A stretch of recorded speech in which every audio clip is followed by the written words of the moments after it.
Hello and welcome to the Raptors Weekly Podcast. I'm your host, Samson Folk, and today our first draft-focused content podcast, whatever you're watching this on YouTube or listening on wherever you listen to podcasts, but we're talking about the draft.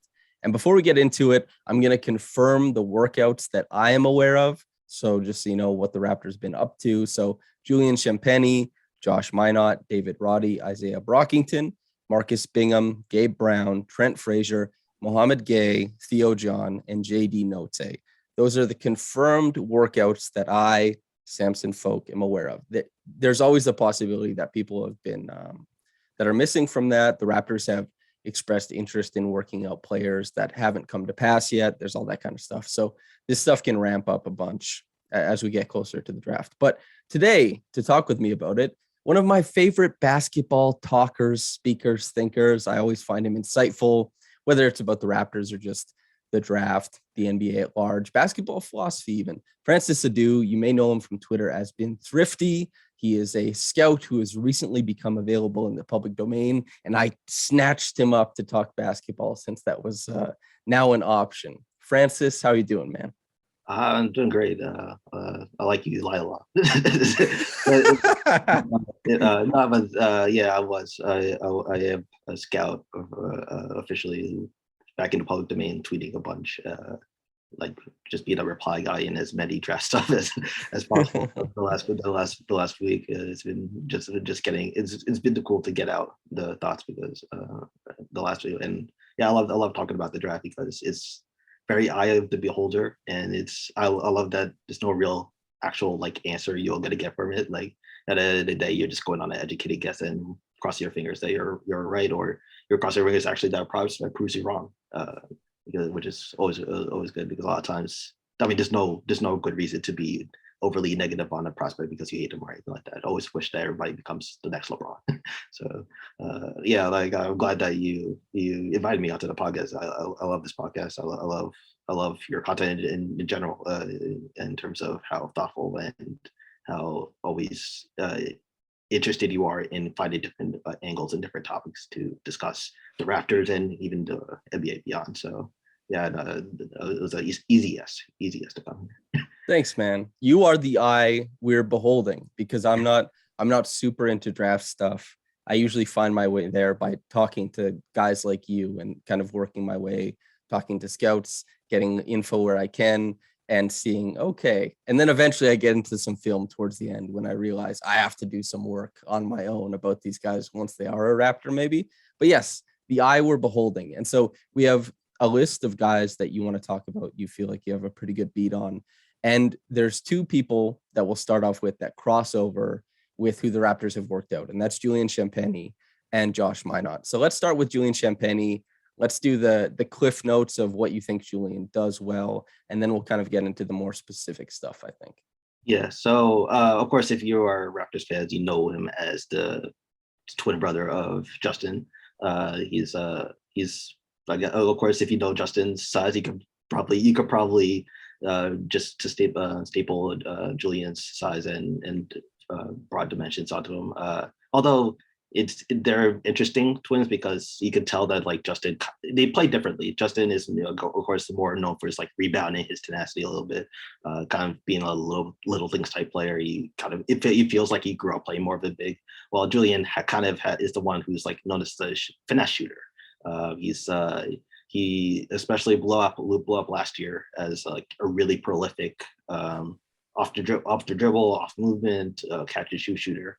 It's very interesting with him because it's not. I wouldn't say he has like a pitch perfect like jumper.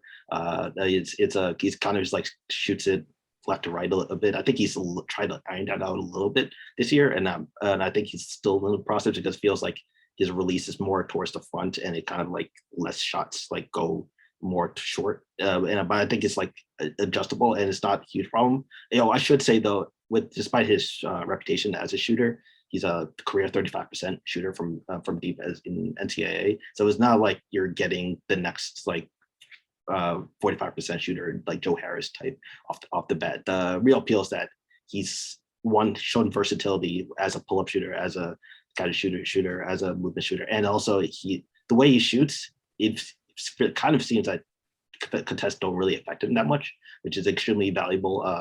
I think one of the a lot of movement shooters have gotten like a bad rap the last few years because it's kind of seen that they're very regular seasoned defense reliant. That if you were in the playoffs and you're facing a JJ Redick or a Joe Harris or a Duncan Robinson type, that over a 7-game series you may be able to kind of figure them out because you can figure out the way their preferred paths at moving off ball are, or you can know that if we close out in this time frame, I know I could get there in time and get them bothered. So the hope with Julian is that he'll be one of those shooters that even against very, very intense defense, he'll be able to get his shots up and still maintain at least a reasonable level. So even if he's at 35, 36%, he's not dropping off into like 28% and being useless for it. That's the theory, at least.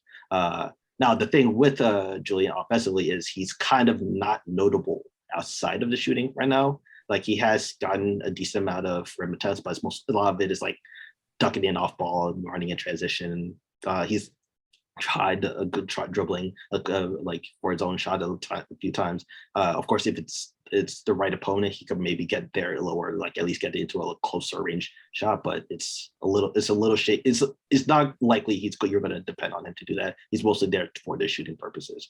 So it's that, and we could go into the defense where it's more like he'll likely be, the hope is he'll be a solid or to decent like a cogging machine that works out. I think he showed a little bit more promise this year than last year. Last year, I thought he was more like bland on defense to like decent physical tools. I think he's 6'7" with a like 6'10" wingspan. He's like 215 or so pounds. So it was a decent forward size, but it's not special. And he kind of, his instincts were not special. It's kind of like just okay, like average amount of mistakes, whatnot, average amount of good plays. I think he kind of upped the good plays a little bit, but still not to the point where you will think of him as like a major like deciding factor in your defense. You're not planning that, because we have Julian here, we got this coverage. More like, okay, he doesn't compromise our system, which is very valuable. There's in NBA theory right now is that your weak link is kind of determining more of your defensive ideas rather than even your strongest link. Like you may want 5 B+ defenders rather than 2 A+ and 3 Ds or lower. So that's the pitch with Julian. When we think about defense at the NBA level currently, and you talk about that weak link, but also how defenses load up while trying to assume that the back end and the cohesion of that back end, off-ball awareness, is going to be able to bridge the gap with, peel switching or X outs and all these different, scram switching, things that are really leaning hard on awareness and players defensively being able to kind of recognize what a situation calls for and within that scheme. I know that the Raptors, they do a ton of stuff off ball defensively. They're very proactive in trying to turn their weaknesses into strengths by always keeping that kinetic motion of the defense going. And Champagnie, not just with the Raptors, but how do you think he'll fare as far as a guy who makes decisions on the back end, not just like at the point of attack, but on the back end of defensive possessions and stuff like that? I think he usually is a little bit better on the back end, but I think it depends. He's not like an S tier athlete. He's not Siakam. He's not OG in terms of they could literally go from the corner to the paint in an instant and cover both somehow. Is more like he's gonna have to make a decision. I think again this year, I think he showed a little bit more promise in that picking the right decision or make the decision in more timely fashion, to where I think there's promise. Like, of course, defense is a thing that evolves over as you learn. Like I would expect him to be a great defender as a rookie. Almost no rookie is. It's more about, hey, is he showing you enough to like progress on this so that you can at least not always be worried about, we have to cover for him. And I think that's within reasonable cases. It's more of an argument that, hey, he can be a forward or wing type who is you can insert it into a lineup and you don't have to worry too much about him on either end, because you know that, okay, if a worst case scenario, you'll put him in the corner or put him above the break. And if we pass him the ball, he can take a shot, he can take a jumper and he won't record scratch, as we say, or he won't make a terrible decision. He'll just probably shoot it or look for a safe option to pass it out of. It's, of course, the only issue is that it's not, I feel like those type of players get labeled as safe. And it's very shaky, I think, in my opinion, to call them a safe, because again, he was a 35% shooter from deep. He did on a good amount of volume and again a good amount of versatility. He was the main option at St. John's by a clear margin. But if it's, let's say, 33% in the league, because for some reason maybe he does struggle with contests more, like when it's NBA athletes rather than Big East athletes, or he's perfectly fine with contests, but it's just his contests aren't going in the same amount as his unguarded, and that's actually not that great because he's a lower skill offensive engine. So a fifth option, you want them to also be great on unguarded shots, because that's probably going to be the majority, especially in the team. But you have Siakam, you have Fred VanVleet, or even if the team changes, he's not going to be likely looked at as a third or higher option. So you want him to make those open shots like well above 40%, and it's not guaranteed he will do that. I think it's the idea is that there's a good chance he can do that. But is a case that like he's very valuable within like the fifth to maybe eighth man on a team, and just plug it in minutes, being basically a minutes eater from baseball terms of the innings eater. But he's not going to drastically change what you do. But it's worthwhile at 33 or so. Okay, and so when we talk about the finals, even the Raptors versus the 76ers, you can see similarities in Golden State and Toronto. Obviously, Golden State at a much higher level, but Toronto kind of operating in the sphere of Siakam's creation, and basically only OG and Precious, and not even all the time for either one, being able to take that long closeout, put the ball on the floor, break through a line and, make a contested layup at the rim, or even just get there.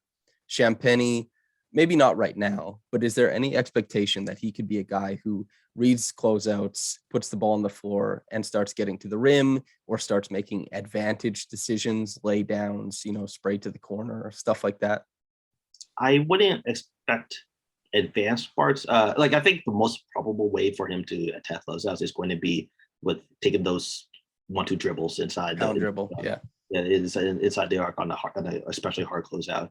And again, he's somebody who, at least for the recent history, he's somebody who doesn't get too bothered by hard closeouts relative to other shooters. So so the idea is like, he may he'll probably take those jumpers more often than the average, like even OG or somebody that, not that they're unconfident with their jumpers, it's just they have a different processing. He was probably more likely to just fire it up, but he'll probably take a more 1-2 dribble pull-ups.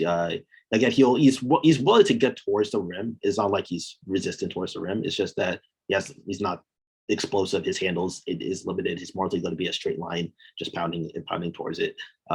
His passing isn't like horrible, but it's not advanced, I would say. So it's more about just like if he gets the ball, he's more likely to look for his own shot, and what he's probably most going to be comfortable with is that pull up. It's possible also that if he gets a mismatch, he maybe I know the Raptors, they really love to, especially those deemed as their role players or early in their careers, they like to progress them with on-ball reps over time, especially during the regular season, just to see what they can do. And it's possible that he might be able to do that in terms of like mid-post stuff or triple stuff. But again, it's mostly going to be jumper based, so it's going to be how effective he is as just a shot maker in general. Okay, and manipulation on ball, being able to kind of initiate. Let's talk about that. He, as you said, he's the main guy at St. John's. Like, there's a ton of volume, versatile looks, and all that kind of stuff. But is there any expectation that he would initiate at any level? Anything like that at the NBA? Yeah, as I said, the possibility is likely just going to be mid-post stuff. Like this year he wasn't very great from the mid-range when he was soft grade. I think it was around 30% from mid-range on all mid-range jumpers. It's again, he was the main option, which you wouldn't, even if he would try to add more creation stuff to him, it's not going to be every single time give him a grenade and tell him to create it with 5 seconds left on the clock. And I think it is within reason to expect that he might be able to attack mismatches where he has a small player, and not only is he not worried about the contest of a like-sized player, he's probably never going to be worried about the contest of a smaller player. So he'll probably rise and fire. And of course, it depends on, like, even if you're not afraid, doesn't mean you'll make a shot. So it depends on, like, if he gets that above 40% or so on those looks to make it worthwhile in those cases. I would say that I wouldn't expect it. It's just that if somebody they decide to try it, it's not like, oh, there's no chance of this working out. It's like, okay, let's see where this goes. Maybe in a few weeks or so, you realize like, oh, this is really not progressing at all, or maybe it's more like, okay, maybe in year 4 he'll figure it out. He's older. He's a younger. He's a younger junior. So it's not. He's not like a finished product, so to speak. He's not 23 years old or like that. But it's still going to be a case of like him also developing a little bit with a more comfortable. He's not like a confident handler. He's like a lot. Mercedes Jones ran him a lot off ball to like get him his looks. Like, you know, they'll run like some Iverson cuts, they'll run some pin down, so that he's catching more on the move, and then he's either firing right away, or if he wants to take a couple of dribbles in or make a play, it's like within like I use the 3 dribble rule, where like a player, usually the kind of the line between like a great handler and a kind of a more secondary player is that they use where they're willing to use the 3rd dribble. So if you're willing to use your 3rd dribble, then you're more likely to be able to run a pick and roll and make decisions out of it. Well, within that, you're more likely going to have to stick with secondary actions where you're running around pin downs, just taking a couple of drills for the pull up or making a quick decision, something like that. So he's probably in that latter portion. Okay. That feels like the Julian Champagnie conversation. Hey, a bit of a change of scenery for the folks watching on YouTube, but we're still here and back at it. Josh Minott, another person who the Raptors have worked out and is also on your list. Let's talk about him. Cliff notes, spark notes, whatever flashbulb moments you have for Josh Minott so far. Well, Josh he's kind of the very prototypical prospect that gets always mocked to the Raptors, where, oh, he's like a project wing, who's athletic. Let the Raptors will put some skills on him, and he'll be great. He's fairly interesting. He's about 6'9". He played at Memphis this year. He was very sparingly used. Like he had games where he legitimately only played 5 minutes, and without injury or anything like that. So it's complicated. I'll say the big intrigue with him is that he shows some instances of like interesting decision making and awareness and processing. Like he'll make some like pretty cool passes on the move. He has I'll probably go into it right now, but he has a fairly significant defensive issue where he tends to overhelp a lot. He's very cognizant of where the ball is, and with that he'll always try to cheat for it, but like it usually ends up being more harm than good because he's cheating too far away from his own assignment. So any relocation or any movement or whatsoever, he's usually a little bit out position, and it does hurt him fairly often. So it's like in case where like not his defense as currently stands, I wouldn't say as good, but there is an interesting path for it being good because it's less about like awareness, I think, and it's more about decision making and also just knowing how far his the limitations are, because he's a good athlete. He's 6'9". He covers ground fairly well. I want to say he's like one of the top 3 athletes in the class, which probably restricts a little bit of what he can do on defense. So he's not somebody who will always just like go from the corner into the paint and be able to block a shot like that. It's not, or vice versa, where he's helping in the paint and trying to make a closeout to the corner. Sometimes he probably could make a good decent contest, but he's not blocking the shot often or something like that. So it's kind of controlling his, or even less control, just like nurturing his decision making in the right way. So he's not, if he's stunting on a drive, he's not taking one or two extra steps necessary and then leaving the kick out wide open, and he's not being able to deal with it.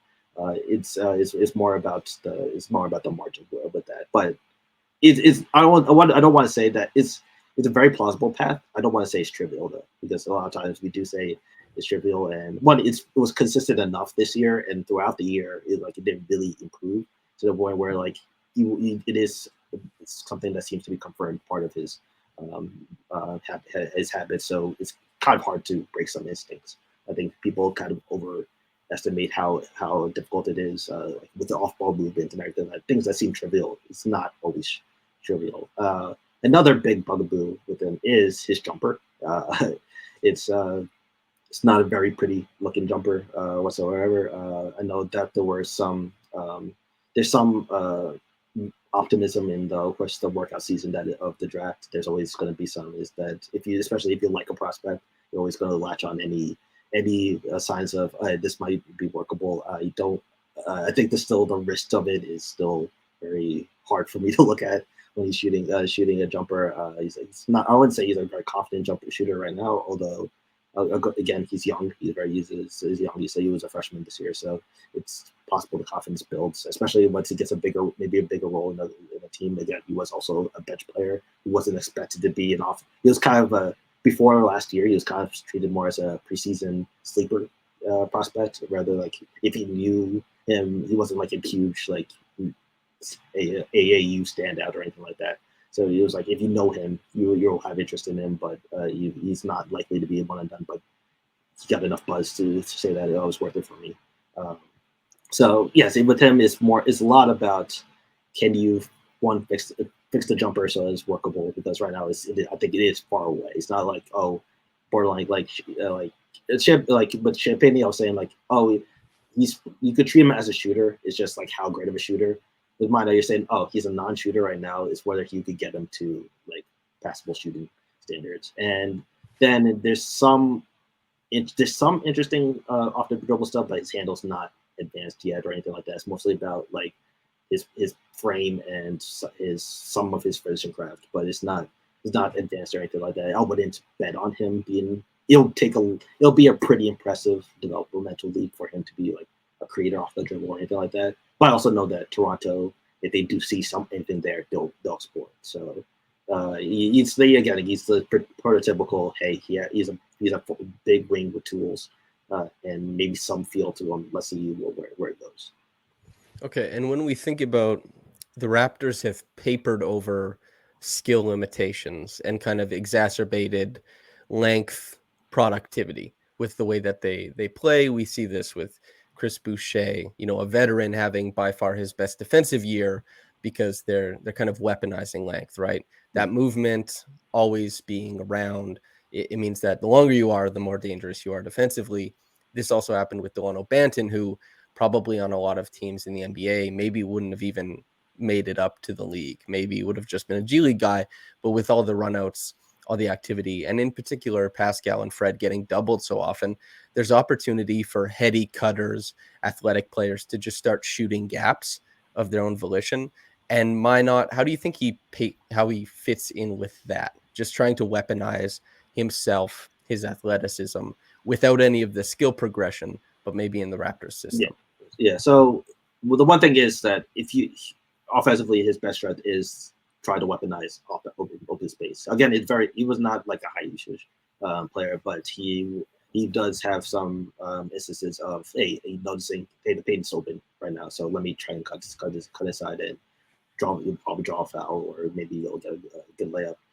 He has shown some instances of being able to pass on the move. It was more on a cut or in transition, getting the ball quickly, swinging it over. But it's still nice to see from an 18-year-old, 19-year-old. So it's a little bit encouraging in that case.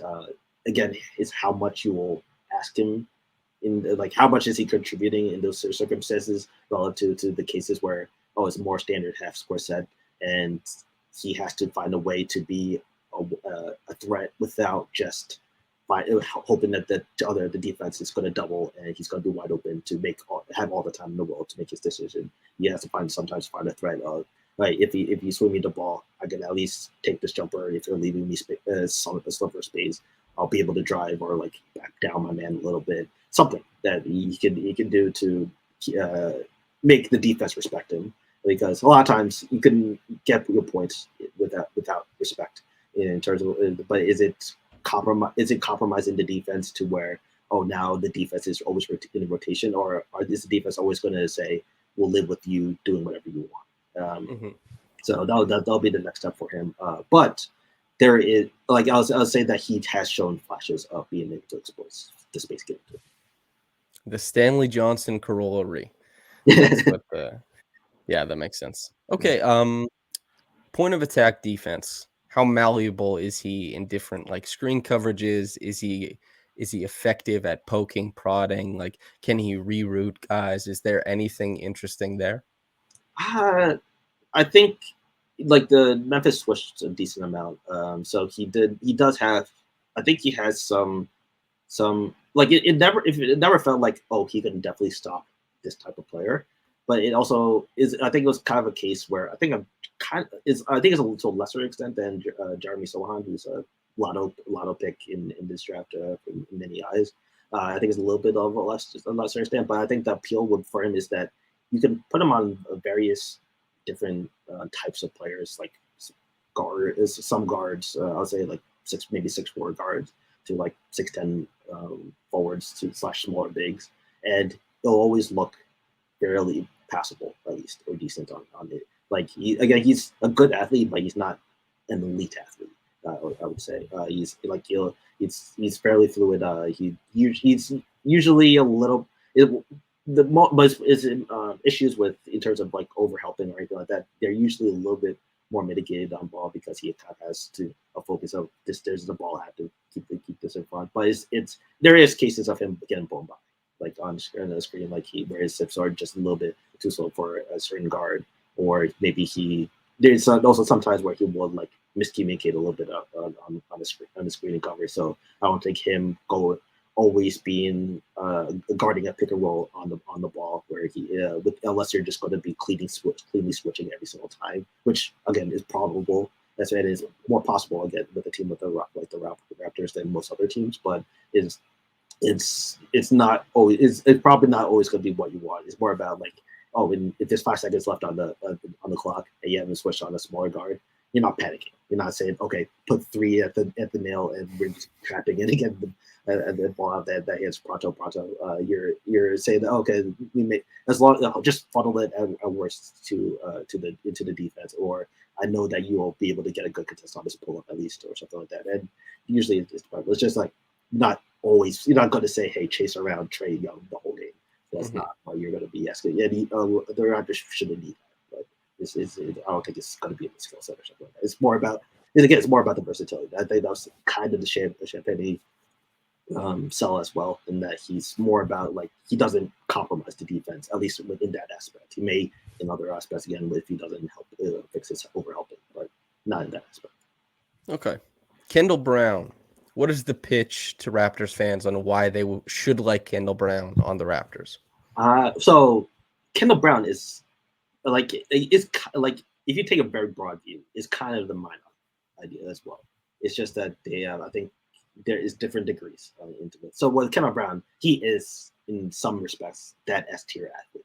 And like, but if you watch him, he's arguably like a top 3 fastest player in the class. He's 6'9". He's like we're watching him in the open court. It's breathtaking at times. He's somebody who jumps with ease. Like he gets above his head above the rim within like 0.1 seconds. It feels sometimes. He's really is that special athlete in some regards.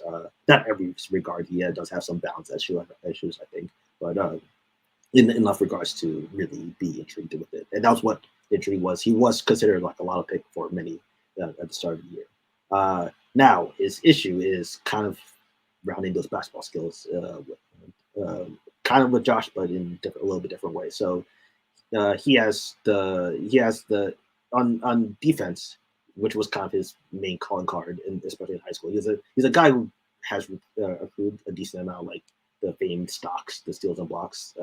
He's that which has made people excited about because he's paired with such athleticism. But I would not call him a good defender as of right now. He's somebody who he kind of feasts on kind of bad offense, I'll say. He's like somebody who, like, if you have a poor handler at the ball, he can really hound him and just make his life hell. He can really disrupt him and force a bad pass, or kind of feel like he's being tracked by one person only with his dimensions and his activity there. But if you have a great handler, he's not somebody who will always be able to just keep up with a smaller guard or anything like that. He's not. I don't think he's a switch like 1-5 guy as of right now. Maybe if he proves his technique, I think it's mostly just like he's not that quick of a player. It's hard to be when you're 6'9". It's like, and I think he's a little bit more apt to try and go for gambles rather than sometimes be more disciplined and stay back and not let the handler dictate everything. But I think also off ball is another worry where he's very prone to ball watching. He's very back cut heavy. He's one of the more back cut heavy defenders, I think, in the class. Baylor played a very specific defense where they're very no middle in their plan. They funnel everything to the baseline. They're also very switch heavy. Things that you think that you might be able to find utility with in the Raptors, but I think he had a lot of struggles on knowing exactly when to time his no middle in terms of like, oh, okay, now I have to make sure that there's actually somebody in the paint before I just funnel him into the paint and he gets a free layup. I think sometimes a lot of times he'll be a little bit late on the rotation because somebody else is doing a no middle, but he's supposed to be the one in low who's at the paint to make the defense effective, and he's a little bit late there and to get the shot off, or he causes another pass to be made that shouldn't have been made. It's more about like those types of details. Like, he's a great athlete, so it's hard. I know it's very hard for people to not view him as, at least eventually, being a useful defender. But I do think he is somewhat far away right now because of that lack of attention off ball, and just his interests are more towards just like making plays rather than those other type of calm rotations, I think. Offensively, I'll say that right now he's that leaping ability of his is like the most potent weapon he has, and that speed. Like in transition, he's a monster. So I think with the Raptors transition attack, he might fit better with them because they'll be always running and he's just going to beat people down the floor. It's going to be like Precious. Well, he doesn't even ask for the ball out in transition. He's just going to sprint ahead and he's going to dunk on him. If so, I think in the half court is the more worries us because he's kind of a reluctant player in general. Like he likes to turn down jumpers. He's not very confident in it. He'll take multiple pump fakes even sometimes before he's comfortable actually shooting, because it's like you have to force him to shoot often. And I know a lot of people said that they don't think even the jumper's that bad. I mean, I've seen worse, but I don't really love the jumper either as of now. So I think it's kind of a little bit twofold of I don't think he's a great shooter, and he's also a reluctant shooter.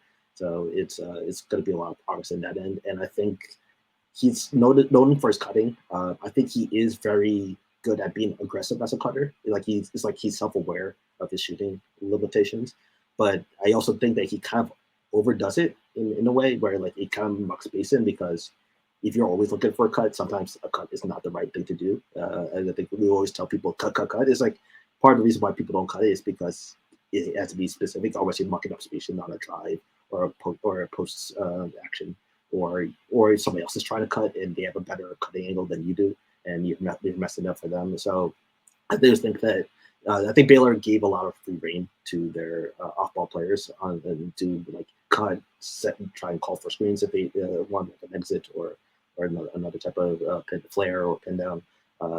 And I think that he was more focused on just cutting, and it wasn't always to the benefit of the spacing.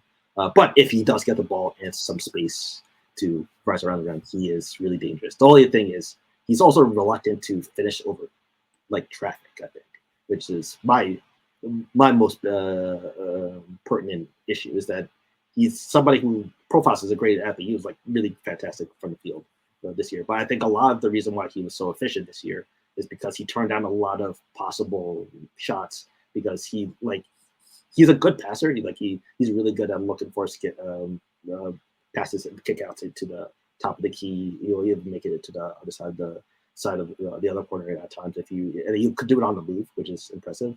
But I think he overlooks for that whenever he sees somebody around the paint and is ready to contest them. I think he's only really comfortable with like a floater, or if nobody's there at the rim at all for him to dunk. But that's why he's like more suited for transition, where usually it's a 2-on-1, 3-on-2, maybe 3-on-1, where he knows that nobody's really going to like challenge him that severely, and he can get his finish off.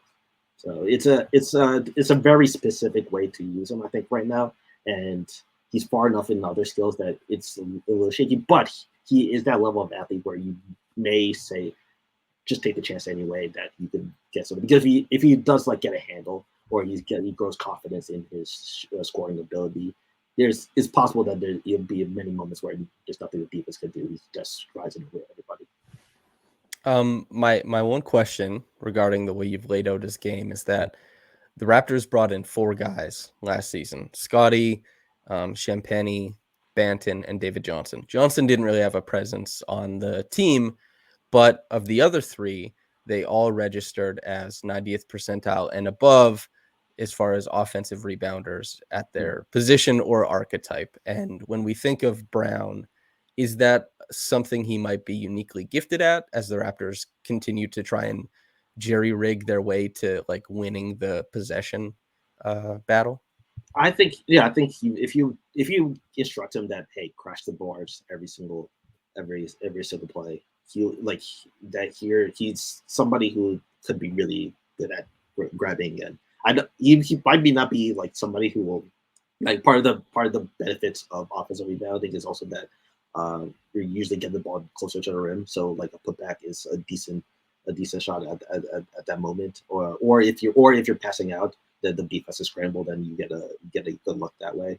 I don't know if he doesn't really love finishing around contests. I don't know if the backs are going to be as prominent as it would for somebody proportional to how many offensive rebounds he might be able to get in that role. But offense, you'd rather get an offensive rebound than not get an offensive rebound. So if he's doing that, then it's still somewhat of a plus. So I think with that idea of, hey, crash the boards all the time, especially because he's an aggressive cutter, so he's also always trying to get like at least towards the dunker spot areas and stuff like that. He should be in a position a lot to get those offensive rebounds. I think a lot of offensive rebound honestly is about offensive rebound and defensive rebound a little bit separate in terms of like the skills that work for them. Like again, the Raptors were a great offensive rebound team, not as great on the defensive board. That's because they did quite different skills, they got different mentalities. Like a lot of it is about having this size, physical tools, the athleticism, and just motor to get the ball on offense. While defense, you will need to care more about positioning, like being scrambled beforehand will affect it more than on offense. The like strength and everything like that. It's a different skill that I think suits Kendall, at least on the offensive end. Yeah. Well, the Raptors, what they got to do is, offensively, they can look at their roster and say, we don't have a lot of shooting, and especially above the break shooting, so we're going to position everybody below the free throw line, and we're just going to attack the glass. But you can't really build the same framework defensively because you're going to ignore a lot of the floor. Yeah, I mean, especially the Raptors, like their whole defense is based on the fact that we're constantly moving, we're constantly active, we're constantly in rotation, so that it's controlled, but you're in rotation, and it's hard to then stop. It's like, oh, let me pick up the next man immediately when that man probably has you saw the track of the ball faster than you did, and it's able to get in position faster than you did. So it's a little bit more difficult. You're not going to have the same consistency on that end, but it's something that you can envision can do. Okay, Jake LaRavia. What are the thoughts on Jake? Jake, I think. Well, Jake, I think, is somebody who has been rising in many eyes in the pre-draft process. I think he's often boxed in as like, oh, first of all, I should explain. He's a 6'9", probably less than 6'9". He's probably like 6'8", 6'7". But he's a forward. He's a forward who's kind of, I think, thought about like his shooting potential because he shoots a very nice ball. He played at Wake Forest. I think he kind of boxes him in to just think of him as how good of a shooter he is. Do you have his percentages in front of you? Yeah, I believe he was 35% from three in this past year. It was on relatively low volume for like a shooter, but that's because I don't think he's a shooter. I like the player that it's not. I don't think is fair in to really compare him like that. But I think his mentality is most similar to Franz Wagner in terms of Franz. I think appeal is the fact that he kind of contributes in many different ways. And actually, the spot up shooting is kind of like the thing he's like less interested in doing, but he still could do if he has to. And I think that's kind of the best way to think of Jake. His best idea is just like he knows how to figure around the floor, and he's extremely patient around the rim, which I think is like a really unique skill that I wonder how far he goes with, because he shot like 60% on within the inside the arc for somebody who's not like jumping out the gym, and he's not like a speed burner. He's just extremely patient around the rim with like little tough shots around like in like 10 to 12 feet areas. Somebody who's like willing to use his body to carve out space so well. And he combines that with like a very good passing feel, both on the move and as stationary. He's a very good cutter. It's like he's kind of like a jack of all trades type player, but it's with the benefit also that it's likely if you do box him into a shooting, like the form looks good enough, and I think in the pre-draft cycle he's gotten raves about his shooting in workouts. I think the combine especially was the big thing where I think he was one of the top shooters in the combine. So it's the idea that if he shoots in the he could be a potential like very good shooter in the waiting who could also contribute in every area. So it's not like Jordan Yang right now for the Philly. He's mostly just a shooter. He was a very good shooter, at least in the regular season playoffs. He left him often, but he's a very good shooter. But he was mostly just acts as a shooter.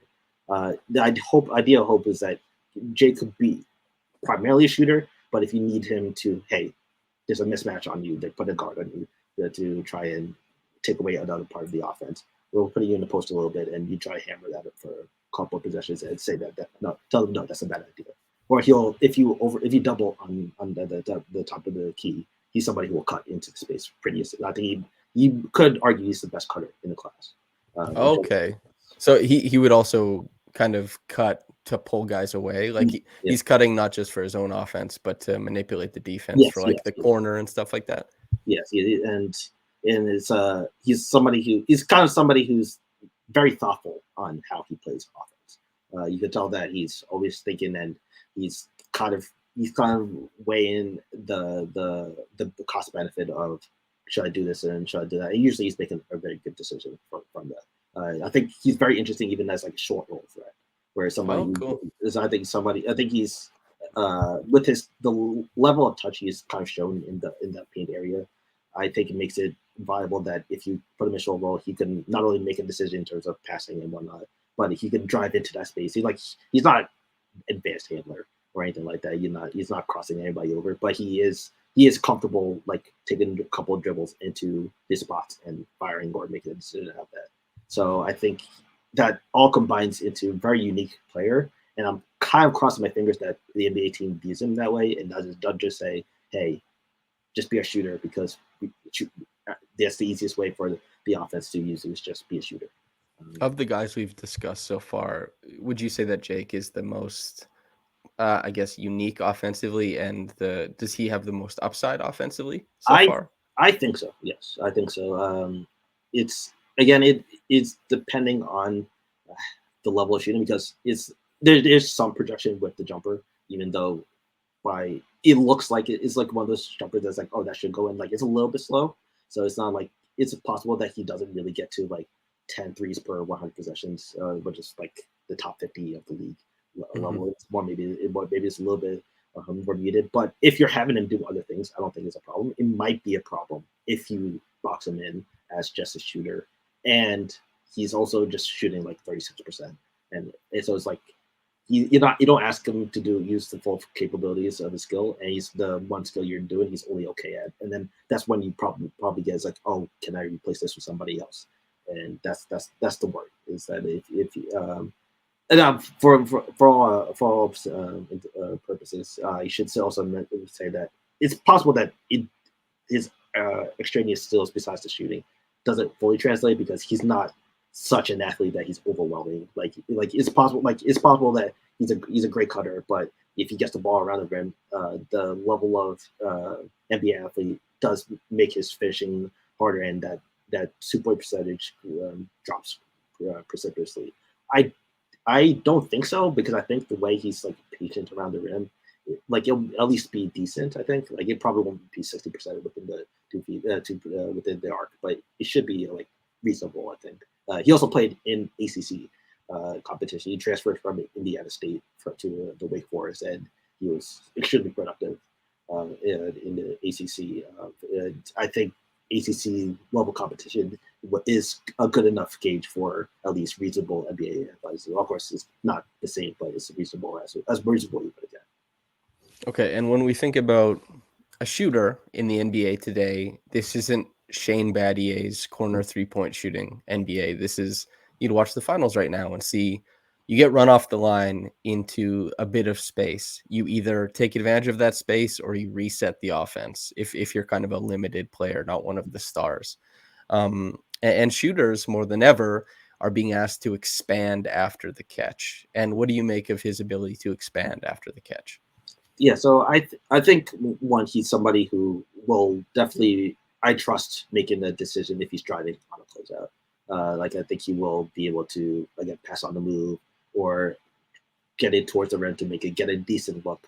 It might be like I think his closeout drives will probably have like less like expected field goal percentage, or like I don't know if expected is right, just field goal percentage in general, relative to like his more patient drives around the rim, because you're more likely to say, I have to put this up or make a decision right now off a closeout, rather than I'm going to stop, take my time, and then try to maybe reset or look for pump fakes to like get the person who stopped me off balance, and then I'll take my shot. I think that it's possible that he translated that far. I think he more or less was because he was like a top 2 option on Wake Forest. He kind of had more free reign to, okay, if I don't like this situation, I'm going to reset it on my own terms. And I don't know if you'll have the same mentality if he's a 4th or 5th option, because it might be the only few touches he was going to get even for that half. Maybe it's possible that mentality will change then.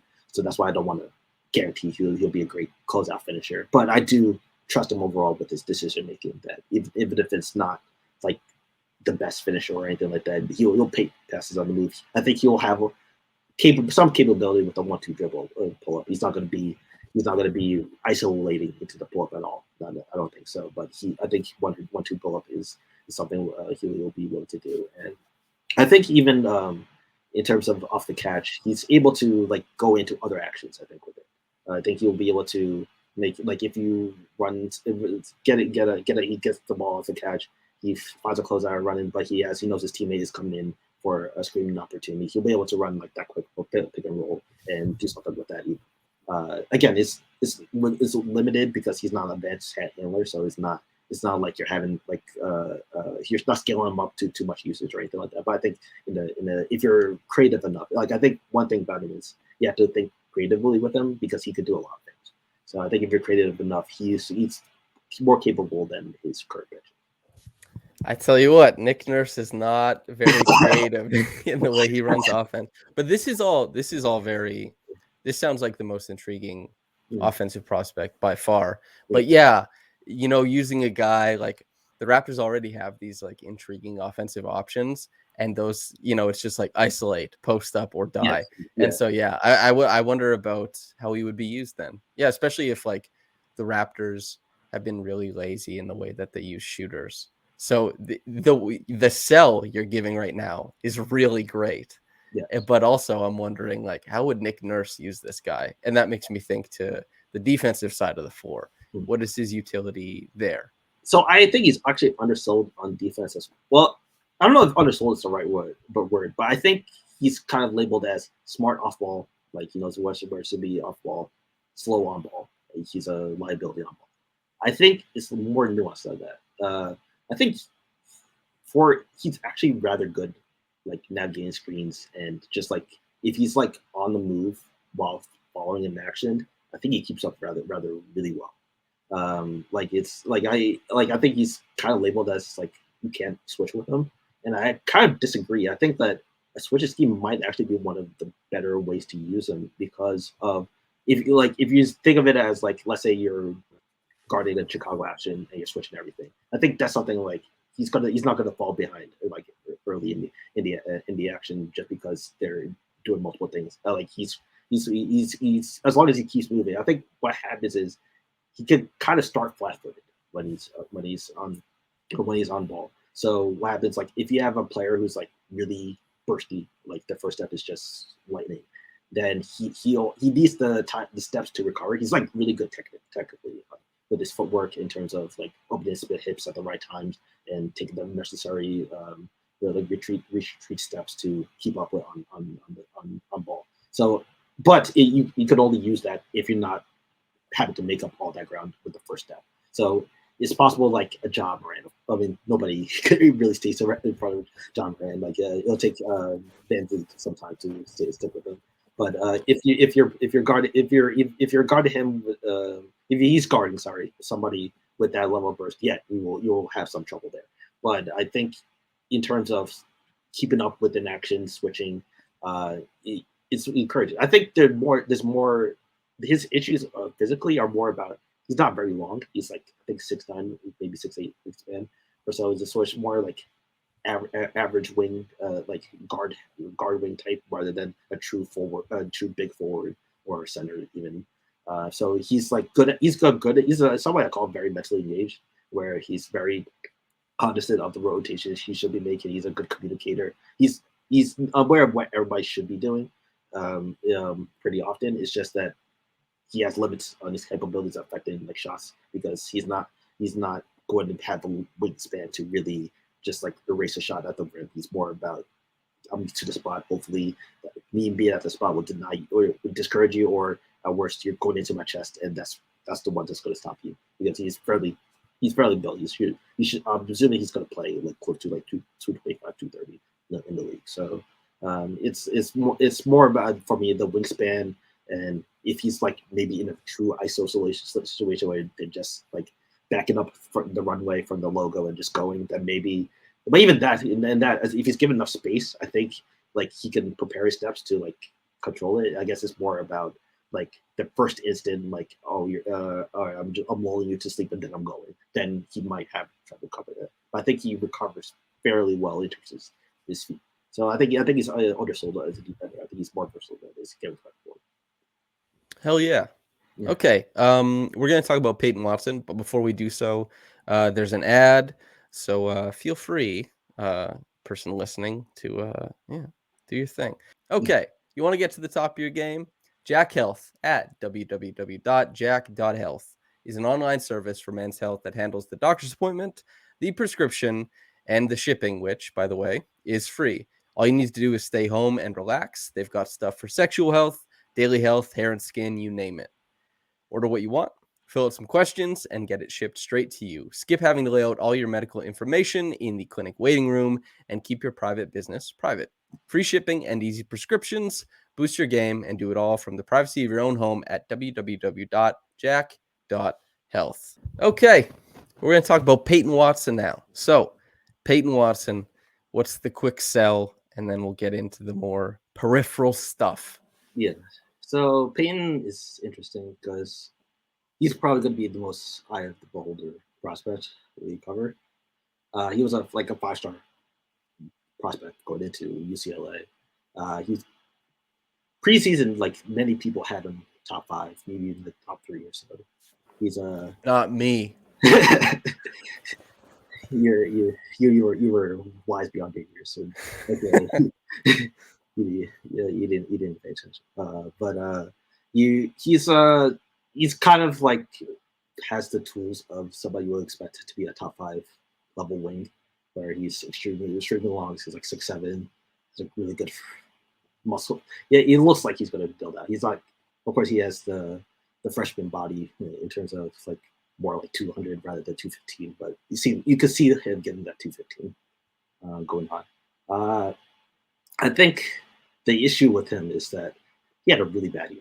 It's to be frank, it's just a really bad year. Yeah, I think for 1 month of the year, like around December, he only made like 2 field goals the whole month. It's a case where he lost fairly often.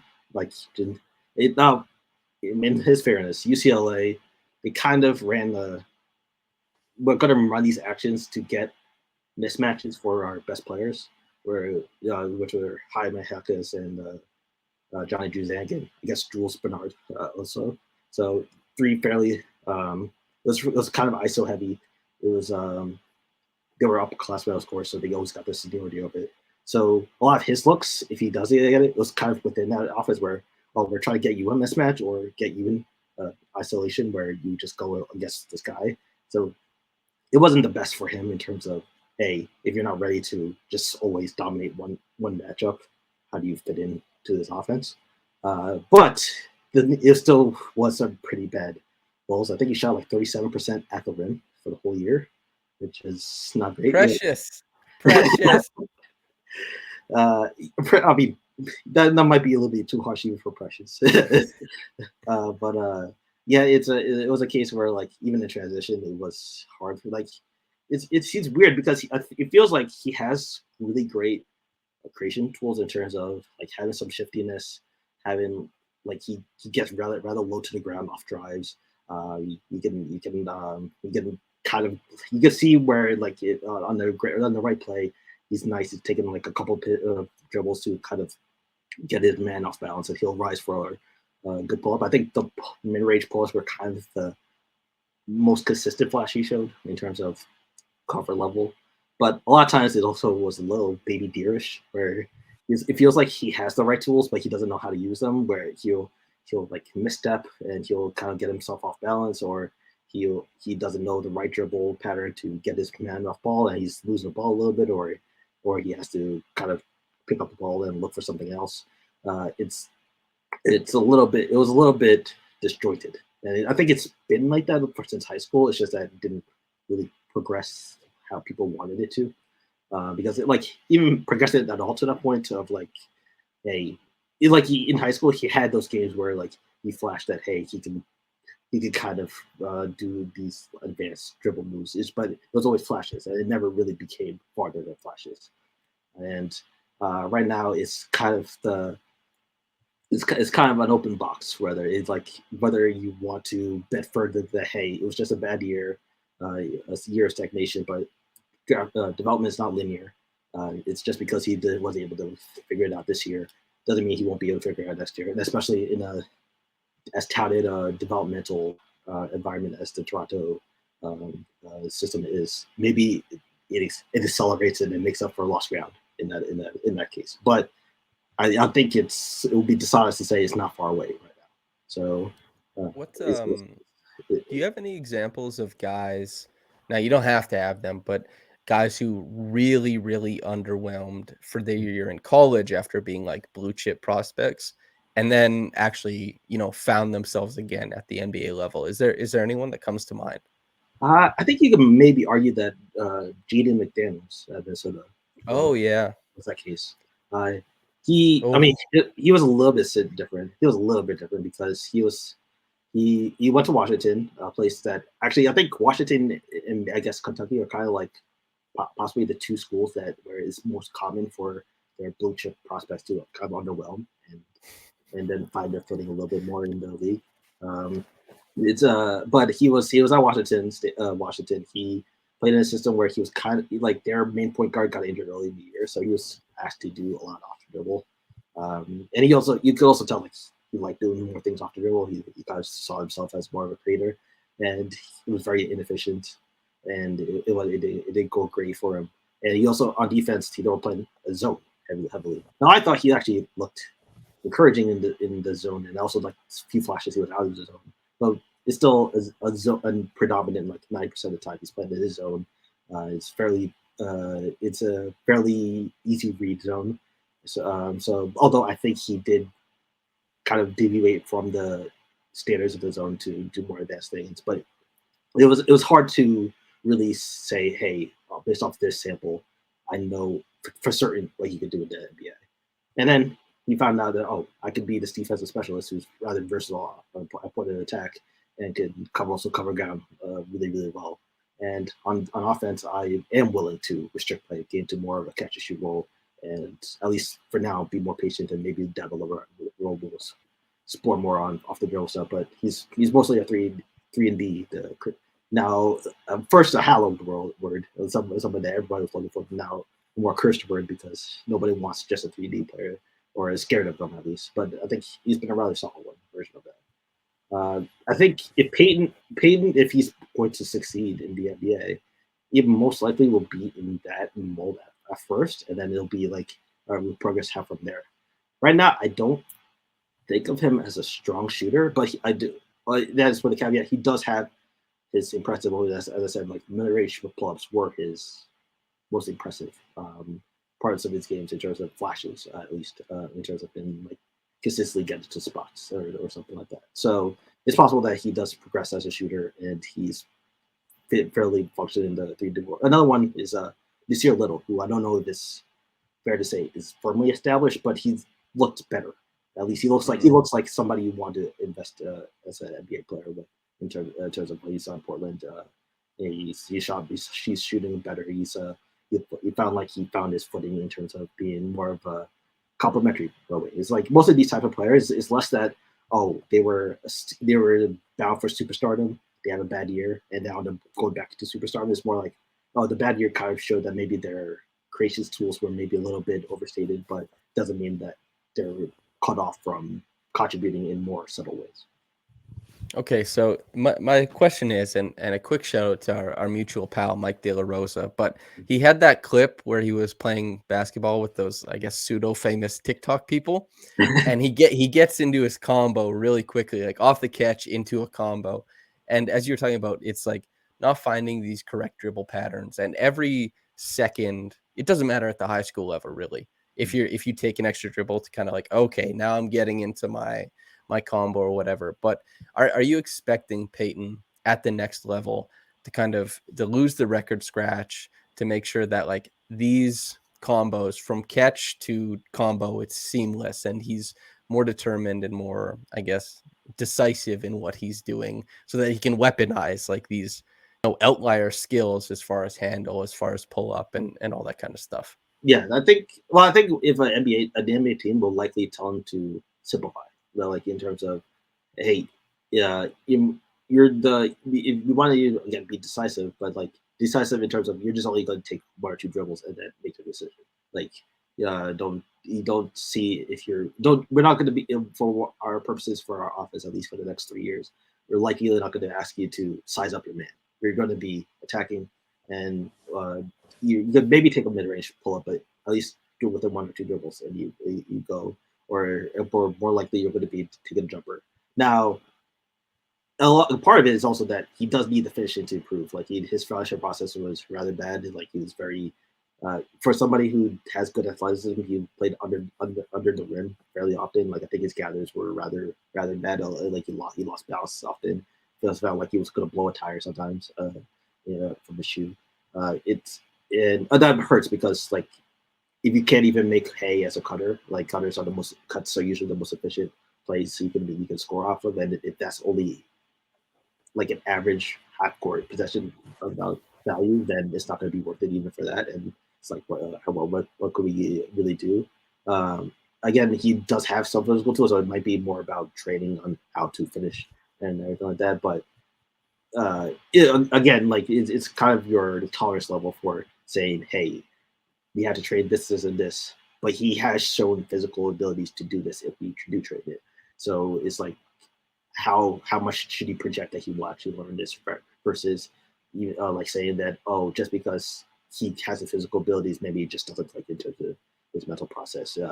I think a lot of times I feel bad for players because, especially if they're really athletic in many areas, because then the fan expectation is like, oh, if you're really athletic, you should be able to do everything. And the only reason why you're not doing everything is because you're not training hard enough, or because you just are, I guess, too stupid, so quote unquote, to learn it. And it's more just like people register information and register their own physical abilities in different ways. Like it's just, even if you're an outlier at one physical skill, doesn't mean another physical skill will come easier to you. Like if you tell Kyrie to learn how to play drop and 2-foot leap off a vertical to contest a rim, he's not going to be that good at it. It's not part of his physical brain chemistry. It doesn't mean that he's not an outlier athlete because you see what he can do with the ball. It's just a different way to process the game. So I think it's somebody that like you watch him and it's like it's kind of with the Kendall and Minott thing where like you understand why somebody will say, I want to at least try to progress these physical tools because we haven't gotten to the defense yet, but I think the physical tools manifest more readily on defense, where he's again early in the season he did seem more lost in terms of where to be in the rotation, but I think it did iron out a little bit more as the year went. He did play a ton of minutes because he struggled a lot, and it was a very veteran laden team. But I think he did iron out a little bit as the year went, and he has a lot of impressive plays where he's covering multiple assignments. He'll rotate down and he'll block a shot, or he may even get beat on a play sometimes, but he has the tools to really recover and block the shot or really make it really hard contest. Like he shows enough. He shows like outlier good defensive plays, and that the give he promised that if you give him a little bit more seasoning, that those are consistent, and he's part of a really really different, beyond like just a cog, like one of the better players in that defense. Okay, and Leonard Miller, then Canadian, and a guy who I think is quite polarizing as far as opinion on his game. Some people think he's really great. Some people are confused as to why people think he's really great. And where do you fall currently as far as, how you see Leonard Miller's game? I think, again, it's another one where like he has those outlier physical traits, because as a dribbler, like I think the first thing to point really go is him as a dribbler. He does have unusual shape for somebody who's like 6'10". He's listed around. He's got the juice. He does have juice. He has that orange juice. I don't know what's your favorite juice. I guess, are you an apple juice guy, or are you cranberry? Probably grape juice. Grape juice. Oh, I think like cranberry / like the low sugar or whatever, ocean spray cranberry cut with something. Yeah, like maybe some type of like a mango or something. So yeah, something like that. Yeah. He has juice in a lot of what he does with the dribble. He's I guess maybe cider is better because he can. He has a lot of. He's like somebody who doesn't really go off like proper technique or anything like that. You can tell he kind of just plays. In a way, and it's kind of endearing in ways. Like you feel like he's just having enjoying himself. He didn't play in a very high stakes high school environment a lot of the times. I think it has its negatives that we'll get into, but it's endearing that he kind of just tries things that he's curious on how it works, and oftentimes he'll make it work somehow, where he'll like kind of make a looping dribble, and he'll kind of just like randomly get into a euro, and because he's 6'10", he covers so much space that he's somehow like only a few feet away from the rim, and he can court starts himself to get himself bounced in the air for a nice layup. And it's like, oh, I don't know if you could ever like repeat yourself if you try that again, but I know somehow you could sometimes repeat in a different way. Like you'll get into success, but you'll just do a completely different process off the dribble. It's kind of interesting to watch. Now, one thing off the dribble I will say is, so right now it feels like he gets away with a lot of like offensive fouling and traveling and carries. Like as many people who hate the NBA will mention, they don't really call that off too often in the league. But it feels like it goes beyond like the normal standard of what's allowed in the league. So it's a wonder that if he's kind of the exploration is in, especially on that high school setting, is really showcasing translatable dribble, or is it more that he's just more physically gifted in a lower level, and it's not really going to be his role. But I do think he has like physical, like the way he bends around screens around defenders. It's not normal for that size. So I do understand like progressing it further in that case. I guess it also leads into his jumper, which is kind of infamous now because he kind of is just shooting. He's not really getting his feet firmly planted. He's not making sure he's always squared at the rim. No, he's just the most he's doing is just like putting his shoulders towards the rim and just firing. And he'll do it off pull-ups. He'll do it off movement. He'll do it off the catch and shoot. And it's fairly various in terms of results, but he makes enough difficult shots that, again, many people think that he'll just shoot eventually. Like, don't worry too much about the form. Is functional. That's kind of the idea behind it. I'm more skeptical, to be honest, just because I feel that it is just like he does have his bad misses, like from all ranges. I think, like even on floaters, even on point blank rim attempts, he does have his cases where you'll be like wide open, but he just flubs it. And it's not enough to make me say like, oh, this is all fake. It's just more about, I don't know if it's the level it will, at least right now, to where I'm 100% translating saying this is going to be good. It's more about this could be something if you iron this and this out. But I do think there's ironing needed rather than just let him go and it will work out. He sounds like a classical, tantalizing PD Webb guy. To yeah, me. I mean, and I think if you talk with PD who has been on this cast, and it's great. I think he sides more glass half full on many of his kids because he does have outlier tools. And there's a very reasonable philosophy that you always bet on the outlier tools, even if they don't find the SRE skills to surround that. But the outlier tools is what really runs the league in terms of the. So you don't let perfect get in the way of really, really awesome. So with the slither, with the wiggle that he has, does that translate to anything defensively, kind of moving through the middle of the floor, around screens, and also just, hey, I'm just out here hooping. What's the, attentive, how attentive is he to detail and that kind of stuff on the defensive end? I'll say he's not very attentive right now. Again, it's like, and again, it's a little bit endearing because you can tell like he's just like, yeah, he's just vibing. He's just like like his team would often be in the zone, so he's often doesn't have as the normal defensive reads as usual. Although again, the Raptors play in zone, or willing to at least. He was often because of his like physical tools relative to his peers. He was just swarming at the point of attack and kind of just smothering that in. But he's very gamble prone. He's very gamble prone. It's not uncommon for him to like try and guess a passing read that he just like skids to the logo while his man is cutting to the hoop and they score. So there's times where he'll forget about his man and they'll get an open shot. But I do think he has some awareness. I do think on both ends too. Like he if you watch his passing highlights, I do think you might come away from his passing highlights thinking that this is a potentially elite passer with some of his deliveries and how he gets players open. He's a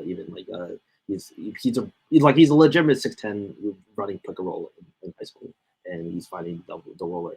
Now I think it comes with a lot of negative plays where I think there's a high school event called the Grind Session, which is like a fairly good high school school competition. It's like a little round tournaments, like more like a league. I should say. But it's for like Shaden Sharp, who played in it as for one many top high school players played in it. I think for the 8 games he played in it, he had 6 turnovers per game. So it's that thing where like like a lot of cool plays, but there's a lot of boards as well. In terms of it doesn't always come through. I think one game I watched of his, he had 11 turnovers, and it was one of the things where like it's either charges or carrying, or it's the bad passes and passing ideas that go to him. So that's kind of the idea with Donnie, is that he has that outlier skill in terms of bend, in terms of the athleticism in general for being 6'10", because he's also a fairly good jumper. I think he's a very good at like gathering around the rim, even though I said that he sometimes does fall a bit. It's like usually not because he's created a harder shot for himself. It's just he's usually good at getting consistent shots, and I think he will be a good finisher. I think he was a pretty good finisher in high school, and I think that'll continue overall. I think it's more about how much you think you can kind of put him in structure.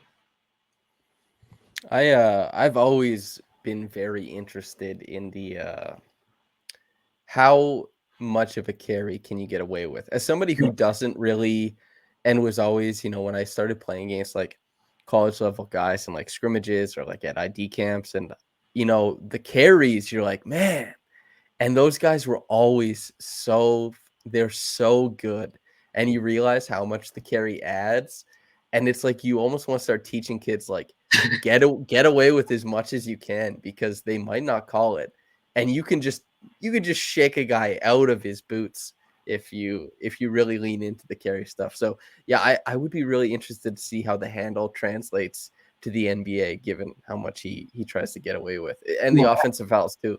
Yeah, I always said like the most jarring NBA like era is not like the 1950s or 60s. It's like the 1970s, where they called like carries and traveling so strictly, but it's also like with the defenses being also advanced more than the 50s and 60s, so they also know to better take away the other options. So there's so many turnovers.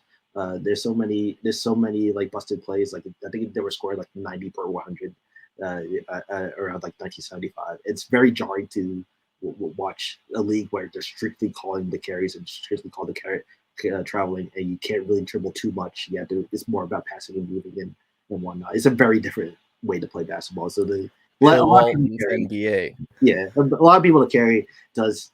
I mean, like I think it's for the good. Like people may complain about carrying. They don't want it fully realized to the extent that they do. They want. It's the same thing with the 3-pointer, where people might say, "Oh, we shoot too many threes." Like that's different from saying that you want threes get rid of, which sometimes you say you don't want no spacing league like that. It's the defenses are too advanced right now to really maneuver the way that. You need some outs for the offense. Maybe too many outs that are given, but you need some outs for the offense. Okay, Wendell Moore. Wendell Moore. What are the thoughts on Wendell Moore at 33? Yeah, so Wendell is another younger junior. He was again like a fairly highly recruited player. Of course, he went to Duke, so they usually get the pick of their litters. He's somebody who struggled a lot early in his career. I think one thing with Wendell is that he never really found a role for himself.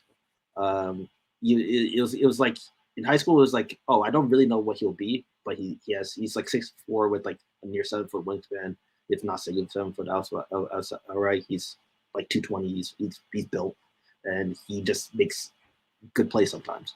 And it was like because he was so young, he was like, oh, this I don't know what this will turn into, but I wanted to bet that for many people who were evaluating at the time, I wanted to bet that this turns into something. And for the first couple of years, it didn't really happen. And then this year, I think he had easily his best year. It was buoyed a lot by him progressing as a jump shooter. Maybe progress is not the right word, but he had a lot of success with this jumper. Even as a pull-up shooter, like from mid range and whatnot, he had a lot more success.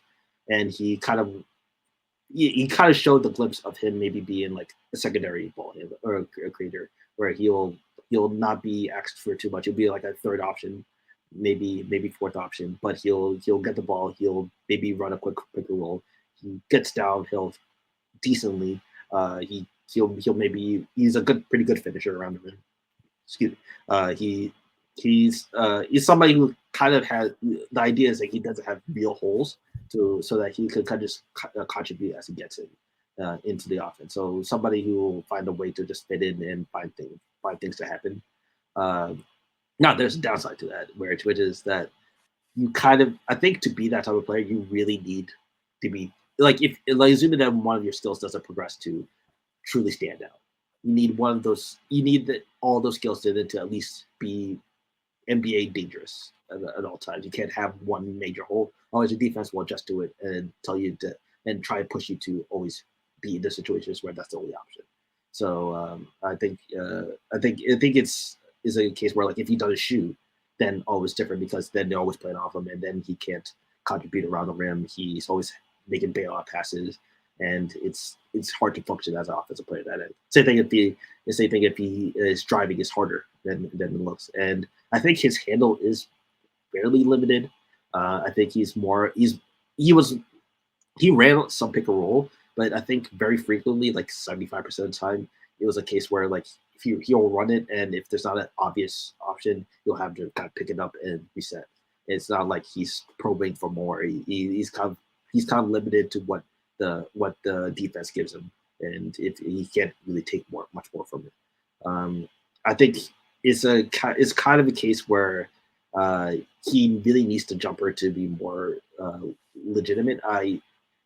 It's definitely improved. I don't know. He shot like over 40% to start the year, and that's when his hype was really progress. It's like, oh, he might have really made a leap, and I think it fell back. Apologies, I don't have my wrist straight in my head right now. But he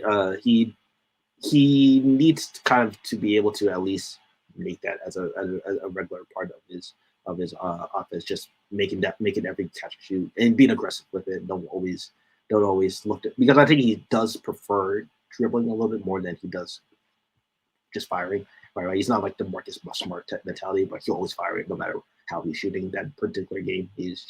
I think he prefers being a dribbler. So I think he's more going to be reliant on the fact that, hey, if I shoot like at 35, 36%, then maybe it'll open up me being a pretty, like, he has some pretty cool passing flashes, more like on delivery than advanced, but it's I think it's above average for complimentary, like, fourth or fifth option that he's projected to be. I think it's pretty decent. Sometimes his decision making is a little bit off. Maybe he'll sometimes try to go towards the rim when he misses a lane, or maybe he'll try and force a pass that wasn't really there. But I think it's manageable for somebody who's not given the creation bucket to. It's just whether that shoot jumper really balances everything out. Mm-hmm. And defensively, what are we thinking about him?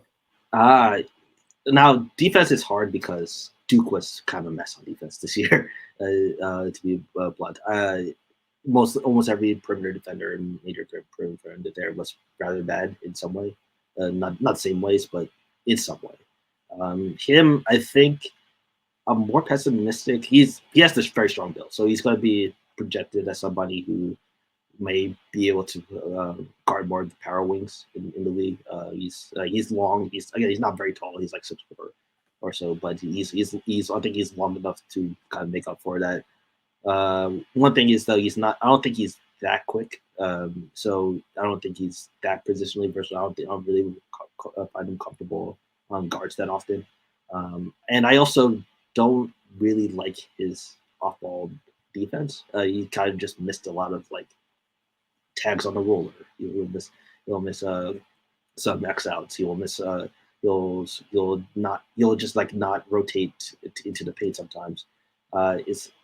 It's difficult because so many people were making mistakes in Duke. So sometimes it felt like, it just might be the fact that nobody's communicating, that they're making these errors rather than that is supposed to be instinctive, and maybe it was supposed to be more of a read and react type thing. But it felt like too frequent enough that to say that he's like to punish all on just miscommunication and bad defense and in another environment is okay. It felt we've talked about players who make mistakes defensively by trying to do too much, and this is maybe a guy who isn't proactive enough. It sounds like. Yes, it feels like he's more like there's other players who are like that in the defense. So I don't want to put all on there. Like he was the main reason why this defense was failing, but it was a lot of just like, oh, somebody's rolling to the rim, I'm staying on my man, and that guy will get the dunk because I didn't want to help off, or I should say want to help off, but he didn't help off. And it was a lot of, hey, I'm not stunting on here, even though it seems like a fairly clean situation to stunt and then recover to the corner and have a clean closeout if he gets the ball. It felt like he didn't really do too much beyond just guarding his man, and which was a little bit troublesome, and also troublesome in the Raptors sense because the Raptors definitely did not just ask their defenders to just guard their man. They have a lot of responsibility. So again, it might be, I don't want to write it off. Like it maybe, especially if it's a case where it's told them that, oh, we're really relying on you defensively, because like I don't think it was a case where like he was pitched by Duke as, oh, you're going to be a defensive stopper. We really need you to shore up that end. It's more like, oh, just be a cog here and just gotta fit. Maybe on an NBA team they'll say, no, we really need you as a defensive player. I need you to lock in on that end. Then it's a completely different story, and maybe he's more diligent about responsibilities and his kind of activity in general. It's just that it's hard to project with that. He does have some physical tools, but it's also not like so outlier. Like it's not like Peyton Watson. It's not like Kendall Brown or anything like that. It's like the likely upside is just like a decent defender anyway. So it depends on your threshold for that aspect. Okay, and yeah, is there one thing, you talk about being kind of well-rounded but needing one thing to kind of pop, or otherwise you could be kind of you have to be able to influence the defense. Yeah. Otherwise they will influence you a lot. Yeah. And is there one thing you expect or you would hope that pops? I guess, yeah, either of those things, hope or expect. They're the same, surely. Yeah. Yeah. So it's I don't know. Like I would love for him to be a great like downhole threat. I don't know if the handle is plausible to get to such a level where he's always going to be able to go down. Besides like the most clean straight line paths. I think because I do like the finishing around the rim a little bit. He's very below the rim. He's rather below the rim, but I do think he kind of contours his way around it in cool ways. It might rather be that to influence the defense is like either him being like a gunner from deep, like kind of being more aggressive and saying, "Hey, I'm going to be a shooter in the league, and you're going to have to respect it." And that's his main out, which does happen. Like, it's like the league has a good way of forcing people to be shooters, even if they don't want to be. Or it's him maybe running an occasional pick and roll, but like living as like maybe like a mid-range pull-up guy in occasion. Of course, that still has to be complemented with being able to at least catch and shoot, so that you keep the defense honest off ball. But maybe he will lean more in the mid-range pull-up. I don't really see it happening because of the limitations of the handle, where it's not like he could always get to every spot within the arc. Is mostly like just like where the defense let him, that he kind of rises and fires. So I'll more say that he's likely that if he pops as an offensive player, is like he really progresses as a shooter, as a off ball catch and shoot shooter. Increasingly the way that people succeed. It's a lot harder to project that like funky Jalen Brunson means of like operating on offense than it is to say like, hey man, if you shoot the ball well, things are going to be pretty good for you. Like, yeah.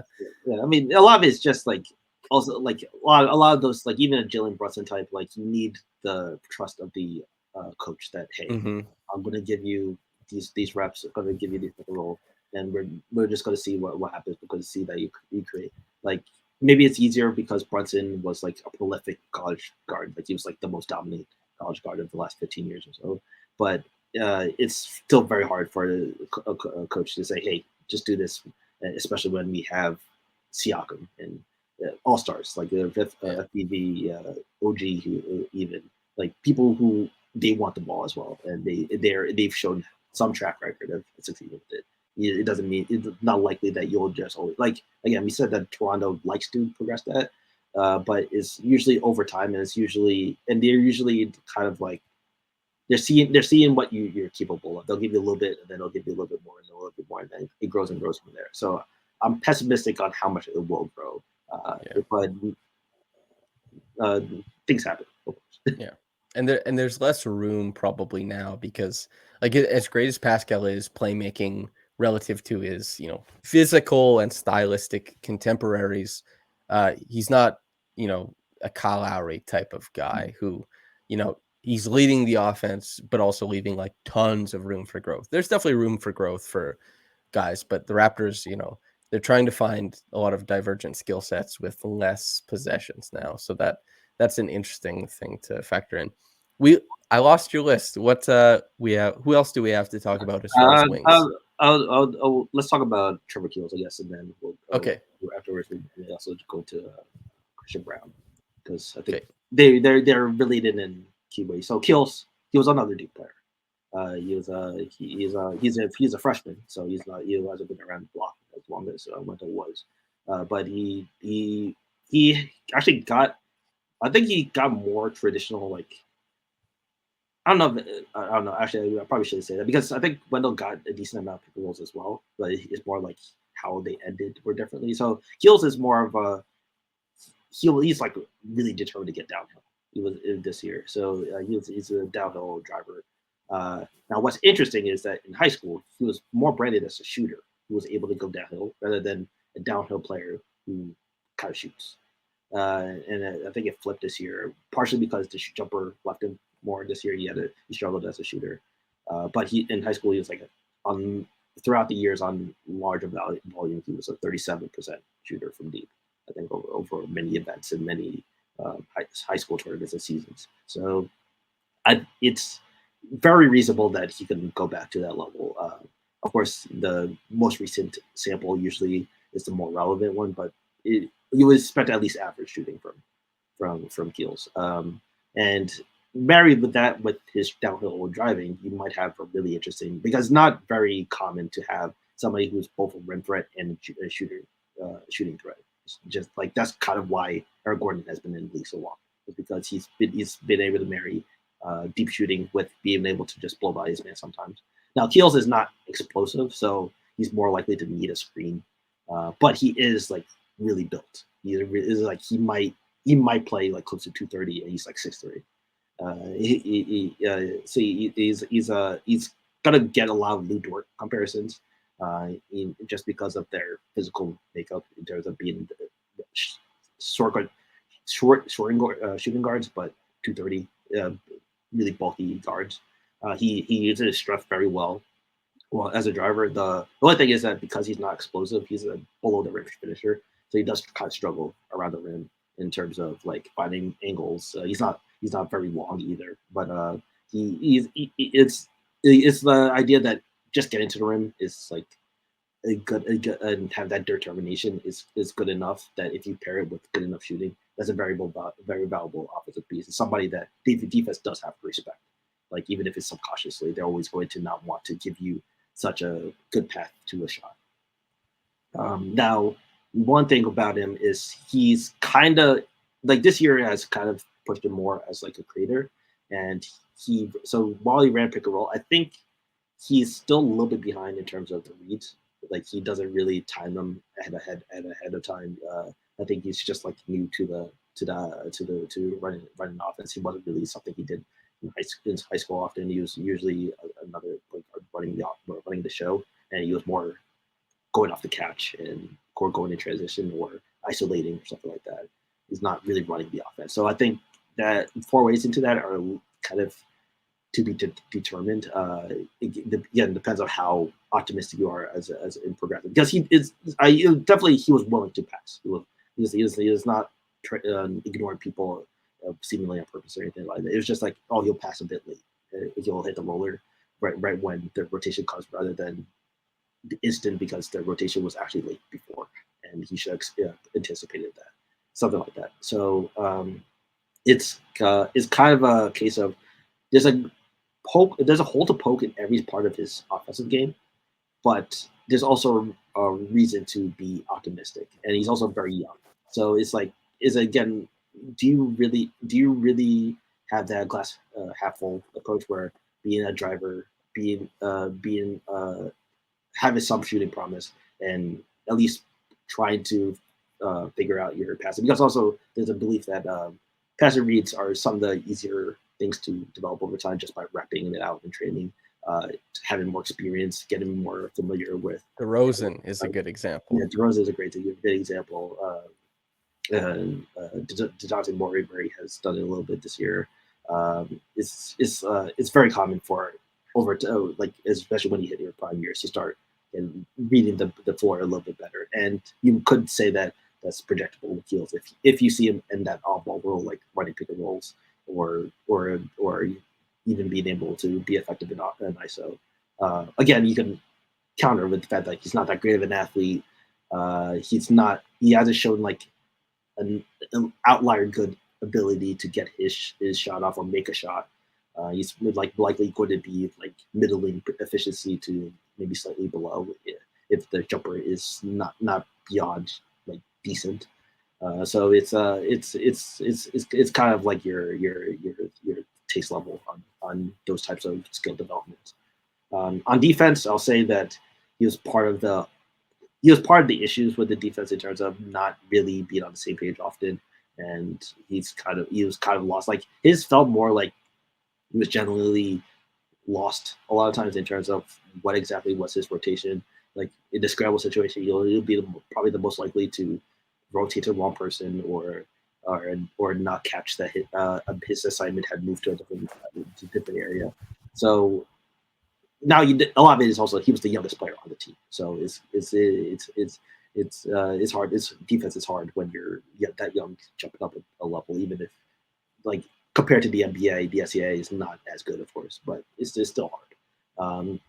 He, as a defensive player, like, what the positives, I think he uses his strength well, and I think if a player is within his like athletic bounds, like, he's not that great of an athlete, but if he can reasonably keep up with them, he's very good at like being dogged in terms of using his physicality to use ball denial and kind of make the life hard for that ball handler or even off ball user. The issue, I think, is more in if the player has some athletic advantages, whether he's too tall for him because he's only like 6'3", 6'4", or he's too quick for him because it's hard to be that fast when you're like 220 or 230, and he's also not that long. So if they can kind of finesse around him as well, that's where like he might be a little bit shaky. I don't think he adjusts his approach that well to the defender. I mean, to the handler. It's more about, oh, I'm gonna try and just pester you and be on you. I'm gonna just do my best and try hard. But I don't think he's reacting as often to like, oh, this player loves to go left, take a couple dribbles, and then go for a sidestep jumper. I don't think he's like registering that. He's more like, all right, I'm just going to stay as tight as possible, and he might get caught off guard on that ball, even on the ball in terms of that. So it's kind of, but again, there's a lot of his experience level is as well. So it's again, there's no real definitive thing that you could say he definitely could do. It's just that he could possibly do a lot. So because he's young, it's easier to pitch yourself on the fact that at least a couple of things could work out in his favor. It's just that if it's just him as a shooter and him as, like, let's say, a point of attack defender, that could be like a Gary Harris level player or something like that, which sounds good, really good. If it's him as a rim threat, like him, he, like, let's say, figures out that he can always get to the rim, but he's not finishing there, and he's a point of attack defender. Is the offense then worth the fact that he's a good point of attack defender, but limited in off ball or something like that? He might go into an archetype that team, especially the Toronto, might have less interest in what they were getting him for. That's it makes me think about like if he's pressing up on guys and that's his biggest strength defensively is what does he do after he gets beat? And in that system, is he chasing? Is he crowding jumpers? Is he trying to funnel from behind, or is he like, shooting off to go elsewhere? Is there any indications of how he might translate into more, I guess, active and complex defenses, or is he more so kind of sticking his guy? Yeah, so I think Duke tried to funnel a lot too. They had the big, again, another Lotto level prospect, Mark Williams. He's like 7'1", and he was the big presence that Duke seemed like they were trying to funnel much too. Again, the success level of that was very varied because of a lot of miscommunication and a lot of just being beat too quickly for the defense to be prepared for, stuff like that. Also, sometimes they played him more towards the level and he wasn't even in the paint at times, and they'll try to sometimes it seemed like they're trying to funnel even when he was not in the paint. It was messy. It was a very messy defense. It was not very well organized. But I'll say I think he does lack recovery tools because of he's not extremely long. He's not very explosive. I think it's like the case where like if he does find a player who's athletic enough to get an advantage over him, it's hard for him to like then affect the play.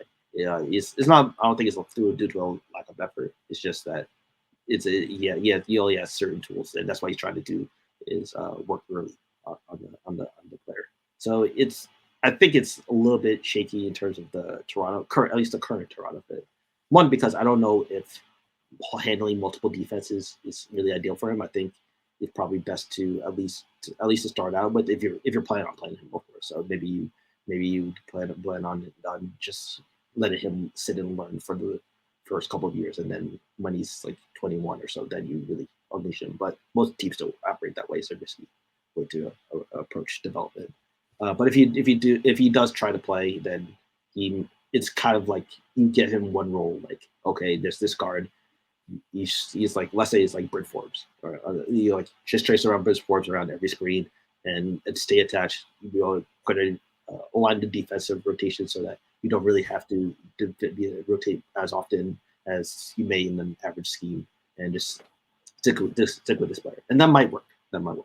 But I know that that's not what Nick Nurse would hope to use his defensive players for. I know that it's not what most defenses try to accomplish. It's more of a, if I have to, we can do it this way. Okay, and we're on to the last wing, Christian Braun, I believe, right? Brown. I think it's pronounced Brown. Christian Brown. There you go. Yeah, it's a Brown. It's an easy mistake that everybody makes. I was looking up before this podcast and I was like, okay, that's pronounced like, it's spelled Gouet, but it's pronounced gay. And I was like, Braun, I don't have to look up. I just pronounce Braun, but it's Brown. Yeah. Curses. Yeah. They're tricky. He's Kansas 6'5", 6'6", guard wing. Kind of is similar to the pitch of Wendell Moore. He did less on ball. He did less on ball than Wendell did, but I think you could even say his off ball skills were a little bit more tantalizing than Wendell. He shot off movement more often. He shot off. He was a good passer off the move. He's a really good cutter and relocator. He's very good at leaking in transition and getting easy buckets in transition.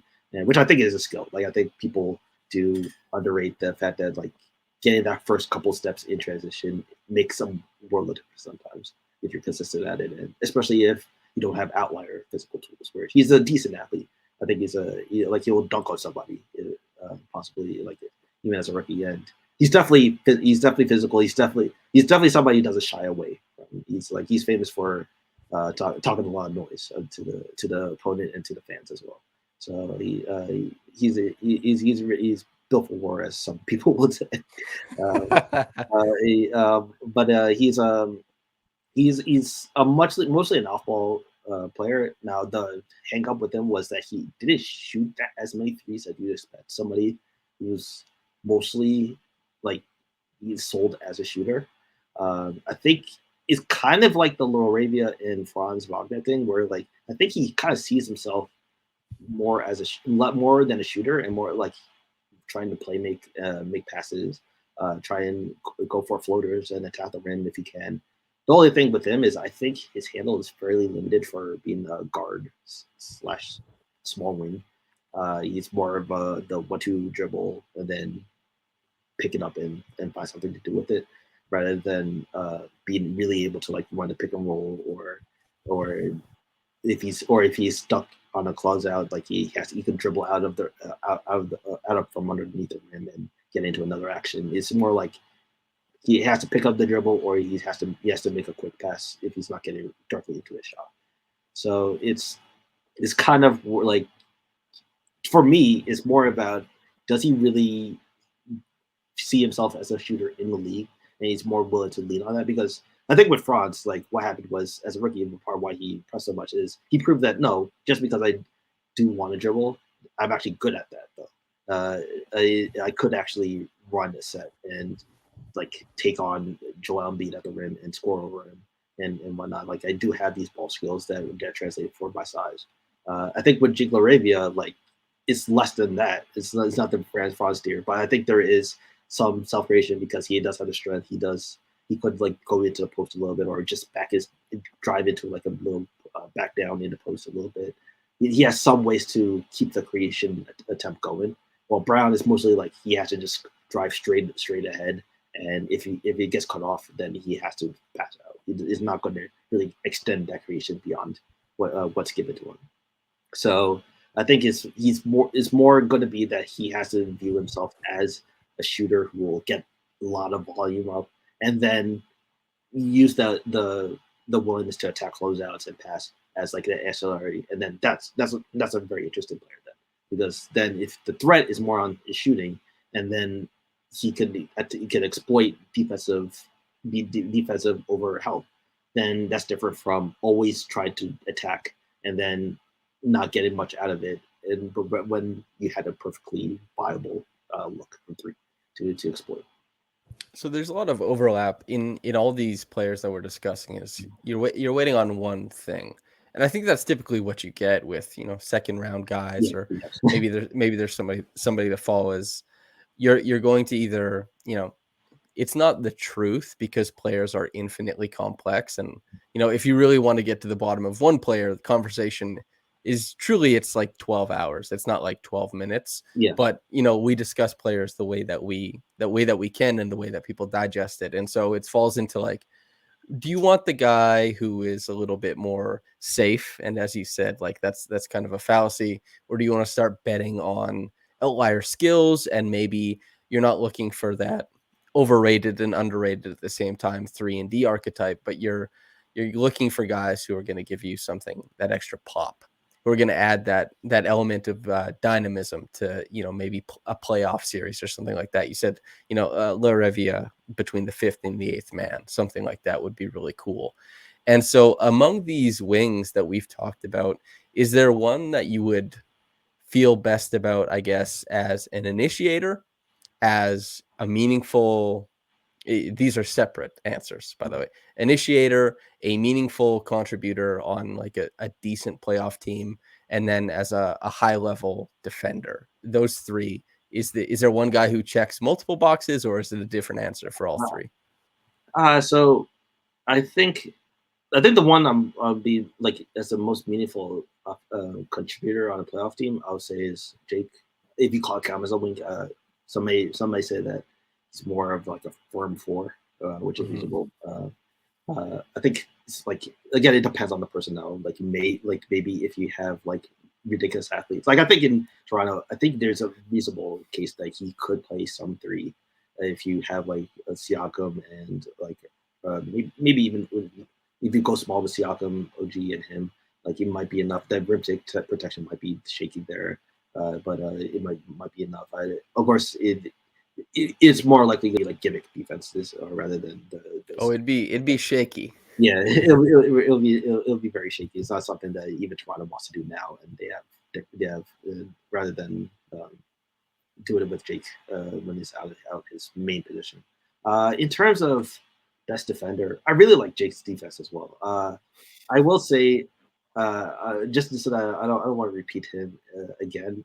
I will say that I could envision Kendall Brown as being a really great defender. I think I was fairly critical of his off-ball instincts right now, but he does if he gets the right handler, he could really overwhelm. He's like probably the defender that I've mentioned. Maybe actually him and Peyton Watson. Maybe I may actually put Peyton Watson a little bit ahead right now, but it's with the caveat that his offense I think is farther behind. So it's of course he can't be a high level defender if you're not on the floor for your offense. But maybe in pure defense is Peyton Watson in terms of most likely to get early reps as a defensive specialist. Maybe it's Kendall Brown in terms of if he has point guard if he's facing. Last night he's facing Chris Paul in the playoff series. He might be Chris Paul has an amazing handle. He might be. Kendall might have the athletic tools to really bother him, up them, press him, how Reggie Bullock did in the playoffs in terms of 94 feet were just wearing you down. That might be within the realm of possibility for somebody like Kendall Brown, and just making it really hard to just get into an action. In that case, there's some development in terms of him being a little bit more disciplined in certain cases, but I think it's plausible. In terms of the best initiator, I may want to say Wendell Moore, even though I said that it feels like he's not going to really have a round because of the lack of handle.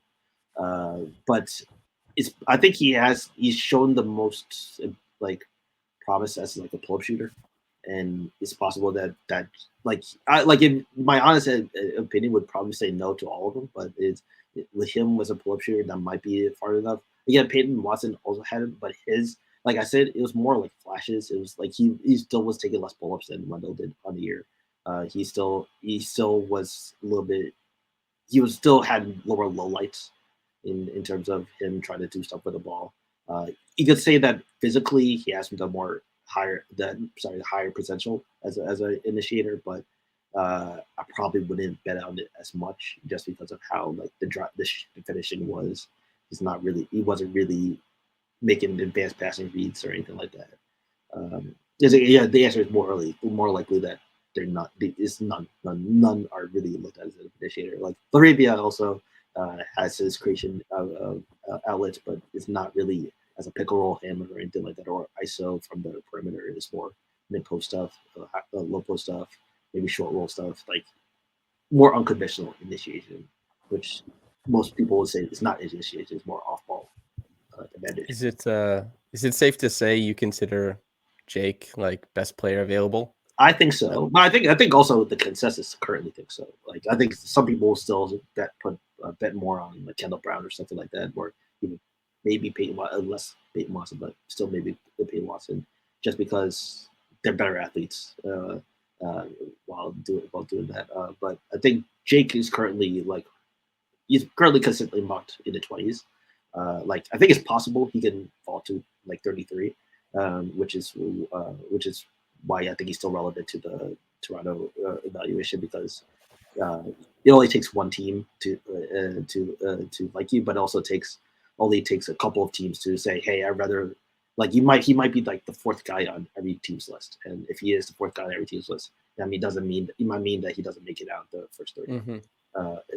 For the first 30 picks. So there's always that risk. Just because they like you doesn't mean they love you like that. But I think he's the player I trust the most out of this group.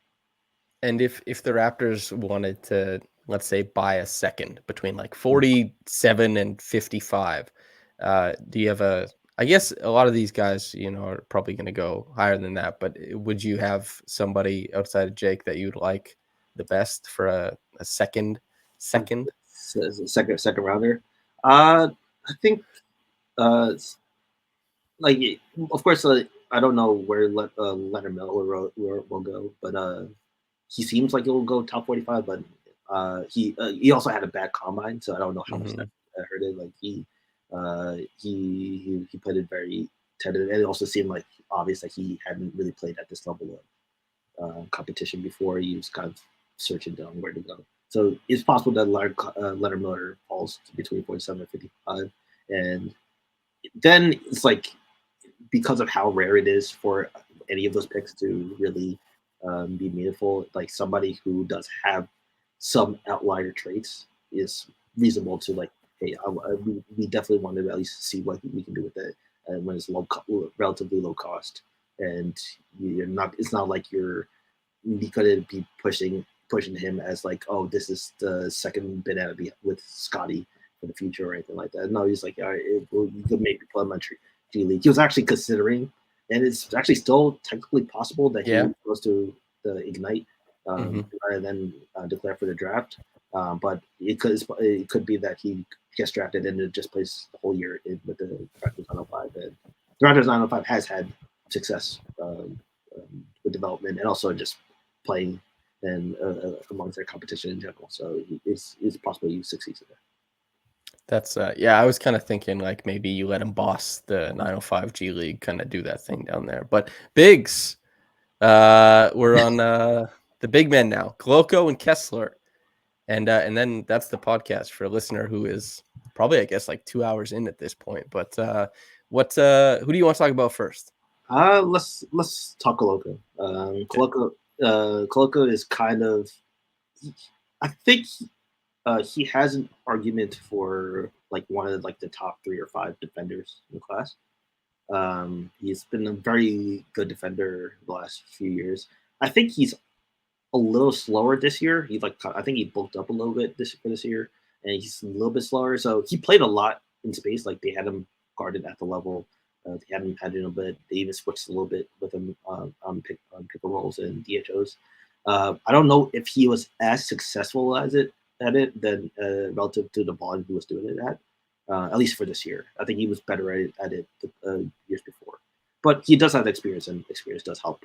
Even running those, like even if you're athletic, if you don't know what you're doing there, you're still going to be bad. So, say having some knowledge base is good to have. His main draw is really the rim protection and how, besides being a really big dude, he's like basically a 7-footer, like around 240, 250 pounds. He's very smart in terms of timing his rotations, making sure that he's rotating, but he's not leaving the dump off freely available. He's always cognizant of my teammates might let this back out go, so let me just sink in the paint just to make sure while not sinking too far to let his man go. He's a very smart, intelligent protector, and he's really, really, really hard to score around. He's really good at using his body to just square. Like it might not always be a block, but he's very good at just being an impediment or in the paint. So that's really the main sell with him. It's likely that you would want to lean towards drop with him, but as I said, he does have the knowledge base of playing above the screen, and maybe a team will ask him, hey, maybe drop a few of the extra weight you got, or do it a little bit cleaner. So maybe it'll gain a little bit of the mobility, and then he could be a little bit more coverage versatile, and then he may have really something on defense as a rim protector who could also snuff out some drives and on the ball as well if he's switched or he's trapping or hedging or whatnot. I think the offense is where the main question mark is, and why he's not like confirmed first rounders. Like some people do have him on first round, but it's not confirmed first rounder. He definitely had his best offensive year this year. Before he was it was kind of like you don't really know what to do with him on offense. He had rather bad hands.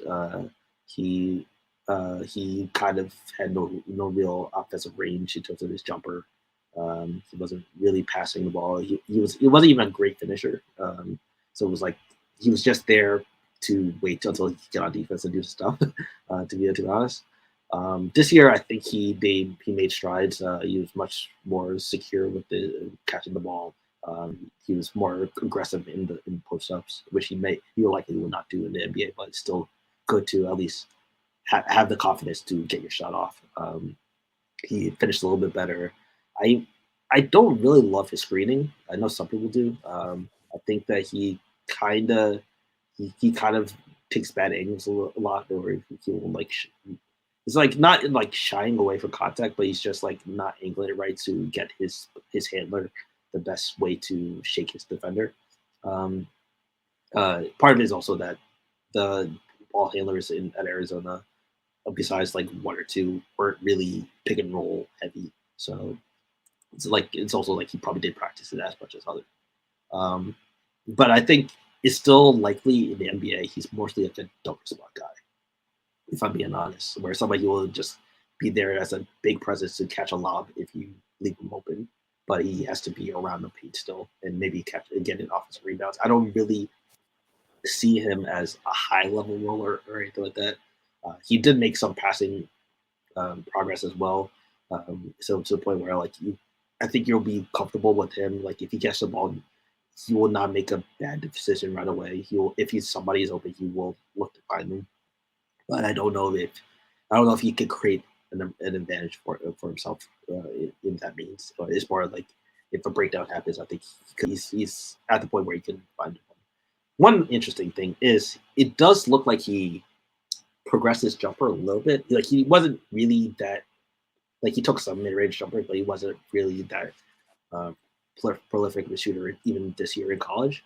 But the jumper did not look that far off, to be honest. And it did, like in the combine, I know it's a combine. He did really well in the shooting drills from deep, and surprisingly well. And the free throw shooting is within reason as well. So it's possible that he is progressing or can progress to a point of shooting that is less than negligible, which will be very cool to see, because if he does have a definitive way to punish a defense, whether it's taking an odd catch and shoot here and there, or even if it's just in dunk spot, being like consistently a dunker spot threat in terms of always being with a pick and roll partner that'll get him lob opportunities or whatnot, or somebody will compromise the defense to draw his man away, then you really have something. Because I do think the defense will stick in terms of how he approaches defense, even if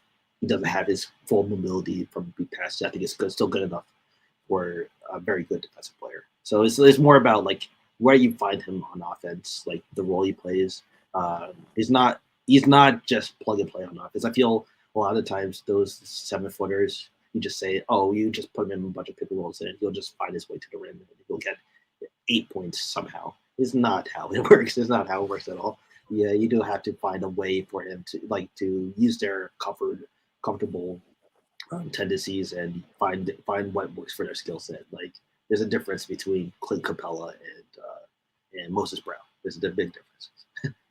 That makes me think about, if he's not popping, not like popping as in like the pop after the pick, but if he's not popping as a roller, it's tough to imagine, because if I'm the Raptors and I'm thinking about what they want, and I don't want to be too much on like what the Raptors want. These players exist outside of what a team wants, but it's still the Rapcast. So yeah. When I think about that, to make them break away from kind of searching for creation and that potential for creation, because you look at Precious, what is his route to being a unique player, and Precious is an abhorrent roller. He cannot find the space, he can't find the pace, but he is very clearly an outlier as far as off the bounce creation and close out attacking at his size, and especially paired with his defensive capabilities. Pascal and OG both found quite a bit of success as pick and roll partners, but all these guys are better serviced elsewhere, except for Precious, but he's bad at it. And so we look at a team that desperately needs a role threat. Like the Raptors, they haven't had a role threat since JV. Serge Ibaka was a pick and pop threat, and a pretty good one from 15 to 19 feet, but it's not the same. And if they were going to select a big, you'd probably think that he would either shoot the leather off the ball or that he would be, a pretty significant upgrade as a roller.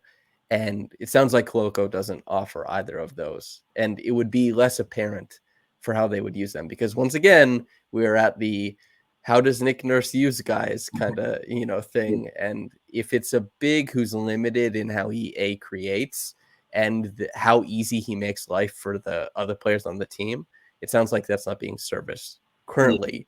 Is there an upside for that? I mean, I think the upside is trying to leverage his size. That like if they decide to double Siakam in the post or even an ISO from at the top, then like a couple of swings, and if he's open in around the rim, if you throw it up, he's likely like. And again, it seems something that we take for granted because it feels easy. That Ayton. Yeah, exactly. It's so easy to get somebody who just catches lobs. And of course, there's limits to just being a lob catcher. But some people just aren't big enough to do that all the time. Like it's not an option for every single offense, especially when a lot of teams would like to go smaller. It's a good way to counter that. It's just sometimes throw it up. And I think like before again, he used to have like some hands issues where catching the ball, so that he was a little bit of a problem sometimes. But I think he has corrected that enough to where you'll be able to just be in the dunker spot, and also you can contribute on the offensive boards as well. I don't think he's elite at that. I don't think he's a dominant offensive board getter at all. But I do think that he is reasonable. He's on. You'll contribute to it. He has a good motor, and he has his strength. He's a rather strong dude. So I think there are ways for him to pitch in his points, or at least be somewhat of a gravity threat. It's just that I don't know if it'll happen every single play, and there might be plays where no, he's just gumming up space, or we don't, even if it's 7 feet tall, there's not always an angle to just throw that lob, and it's more that we have to reset it because we only had a bounce pass here, but the bounce pass is going to let them rotate, and now he's not going to be able to do anything with the ball, and you have to reset something that happens often. So there's some ideas for it, but it might not be worth it. It's also kind of funny because Fred obviously is still going to have, quite a bit of the ball. He's a great player, but, weaponizing Koloko would be funny because he would probably have the worst connection with Fred because OG is probably better at those passes. Pascal is the best on the team, and Scotty obviously is pretty good at pinpointing those as well. They would put Fred in a funny position where he can't really feed his big. But you know what? Fred can't really feed bigs anyway. So sometimes you're just short. Sometimes you're just short. Yeah, he's a short guy with short arms. It's tough out there. You got to find other ways to impact. Kessler. Yeah, Walker Kessler. So Walker Kessler, he's even bigger. Like this, like the main pitch, like 95% of the Kessler pitch is that he's humongous, just like Gulliver Travels level big. So he's a big without being Zach Edey. Yeah, exactly. Although Zach Edey does some cool things, the thing with Walker Kessler is just that he's massive. He was this year, at least in college basketball, the most overwhelming like shot contester in the country. I think you could argue that was even more than Chet, even though Chet has his own pluses that are beyond what Kessler could do. What do you think about Chet at 33? No, I'm just kidding. I'd trade up for him. Kessler is just like, especially if you try to like finesse on the layup around him, it's just if you're anything beyond like shorter than like 6'8", is not going to be a fun time. You might get it off, but you like it's one of like the 5 best finishes of the year for you if you did it.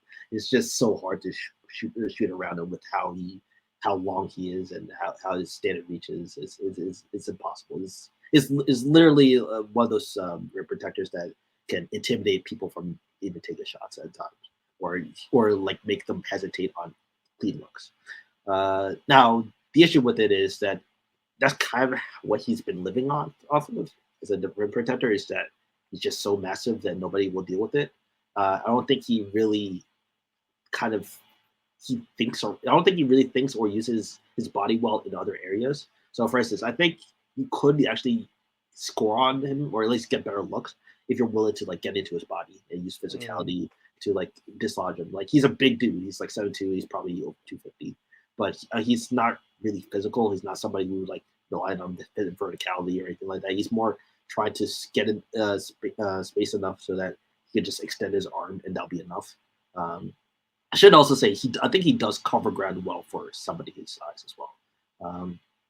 He's plotting in some ways, but I think he could cover ground well, and I think it also translates to offense where I think he runs the floor fairly hard. So that's another plus for him. But yeah, I think he has the trouble with like if you go into his body, he will get himself dislodged even then, and people can get the angles off even at the rim. And another one issue is that I don't think he's really great at like playing the cat and mouse and drop.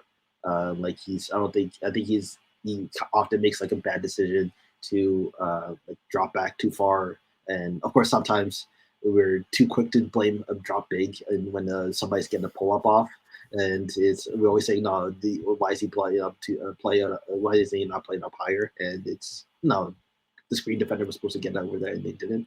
Or the team shoots 3 for 12 over the game, and they happen to make 3 in a row and miss the other 9, and you're like, this defense is ruined.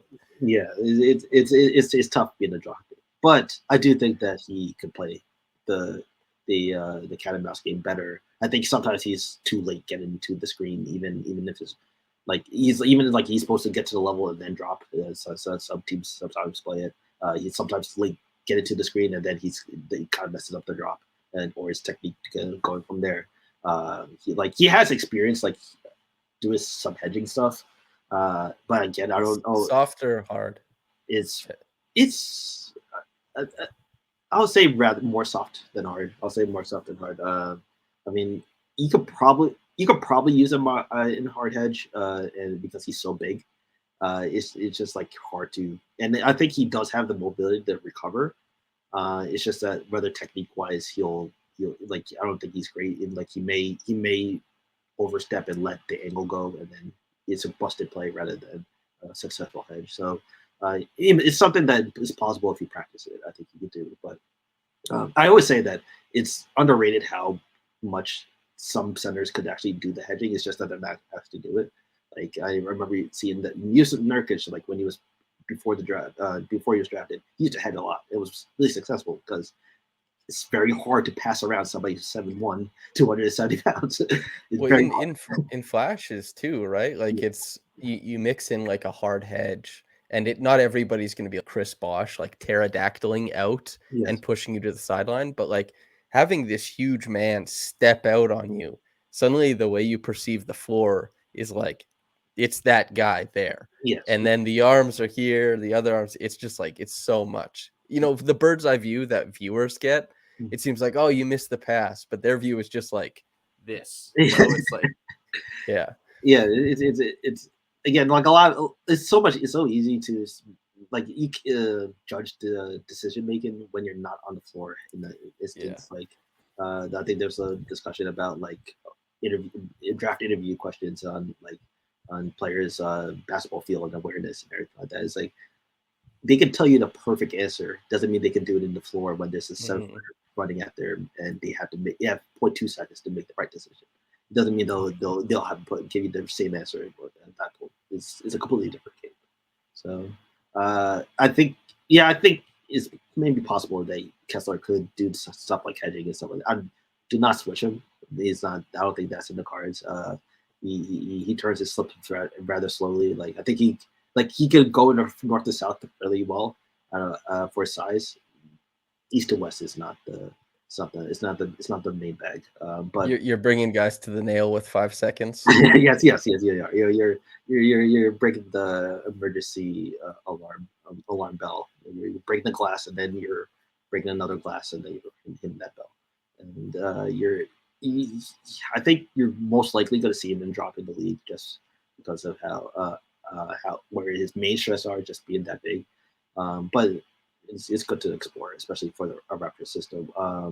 But I do think that he's not somebody who's like early to rotations often. He's not somebody who's like he's like thinking too far ahead. It seems like it's more that he has such tools that it kind of swallows him and it kind of does the work for him.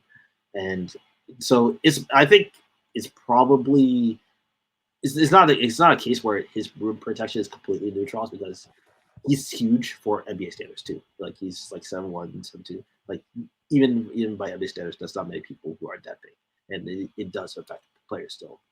But it's possible that you could find ways to kind of work around it, or there's more players who are going to be able to find the ways to like get into his body or burn him on pull-ups or make him miss time of rotation and burn him that way.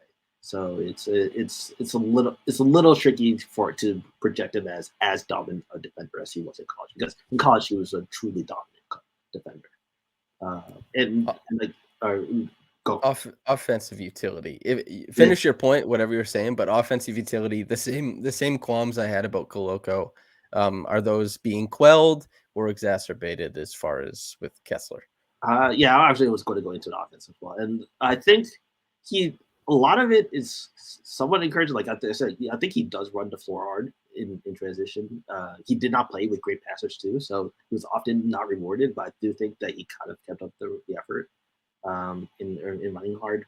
I do like his screening as well. He's like he can really road grade somebody if he screens well. What I don't like is he's a very finesse player around the rim. He's somebody who likes if he gets like a post mismatch, he's most likely going to be going for the turnaround fadeaway rather than using his size and getting closer to the rim and just getting an easy layup or something like that way, or a foul or something like that. He's somebody who like on a roll, he's more likely to kind of stop and try to extend for a finish rather than drive all the way through and go hard. And he's a very finesse player, and that it still works out, I think, because I think he does have relatively good touch, but it's like something where is something where like maybe the right defender like is able to kind of like just like neutralize him because they're pushing him out of his ideal spots, and he's somebody who was kind of billed as potentially a shooter out of high school, and in college it did not progress whatsoever. Even in high school, it was like more of a, hey, he's taking some threes, this might work out. It didn't progress further than that. It's not a great looking jumper. He was rather bad at the line. He was in the 50s, in 50% from the line. I don't think he'll shoot.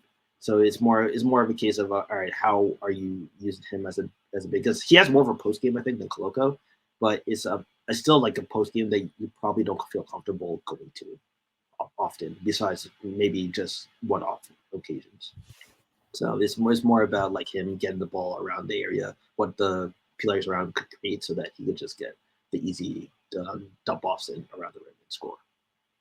So similar limitations. Yes, yeah, I think he's a little bit more advanced in some areas, but it's similar limitations. Yes, and I also do think he's probably a better of an offensive rebounder, just because he's a little bit bigger.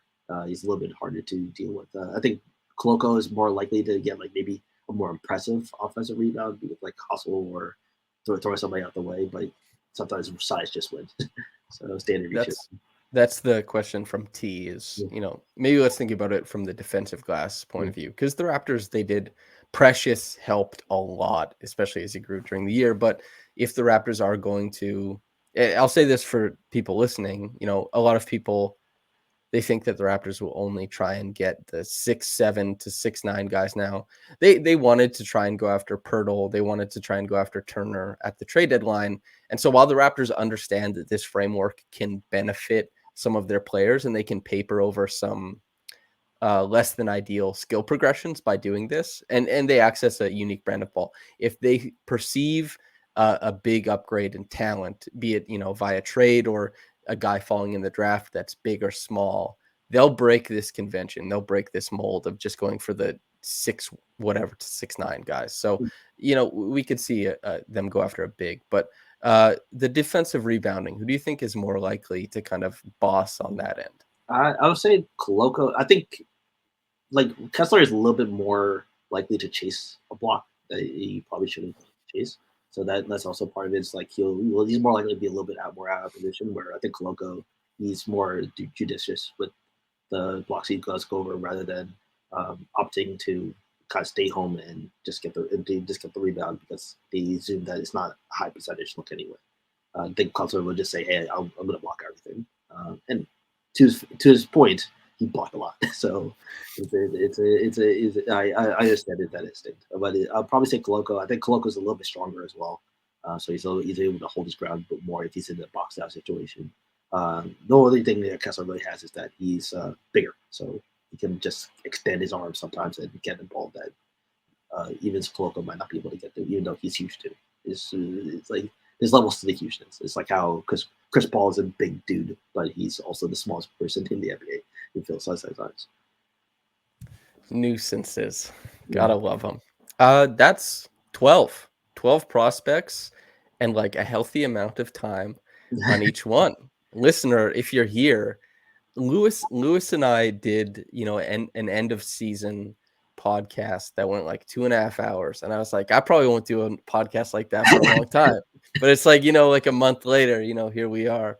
So yeah, Francis, man. Any parting shots? Anything you think that the listener or viewer should know? Well, I do find the Raptors process interesting because I have a theory that I don't think they'll like. I think people are like stuck on like again the wing ball, the big forward ball. Like we're only getting 6'8" players who can do everything. I think it's more that they really trust players who they have good defensive projections on. So like I think that's part of why they like Malachi Flynn because he's known for being a pest on the ball, and that's why they've stuck with Lowry and he's been pretty good actually. Malachi defensively in the NBA. Yeah, that's why they stuck with Lowry and FEV, who are great defenders, especially at their best. Because I don't think they're like so adverse to size or for their size.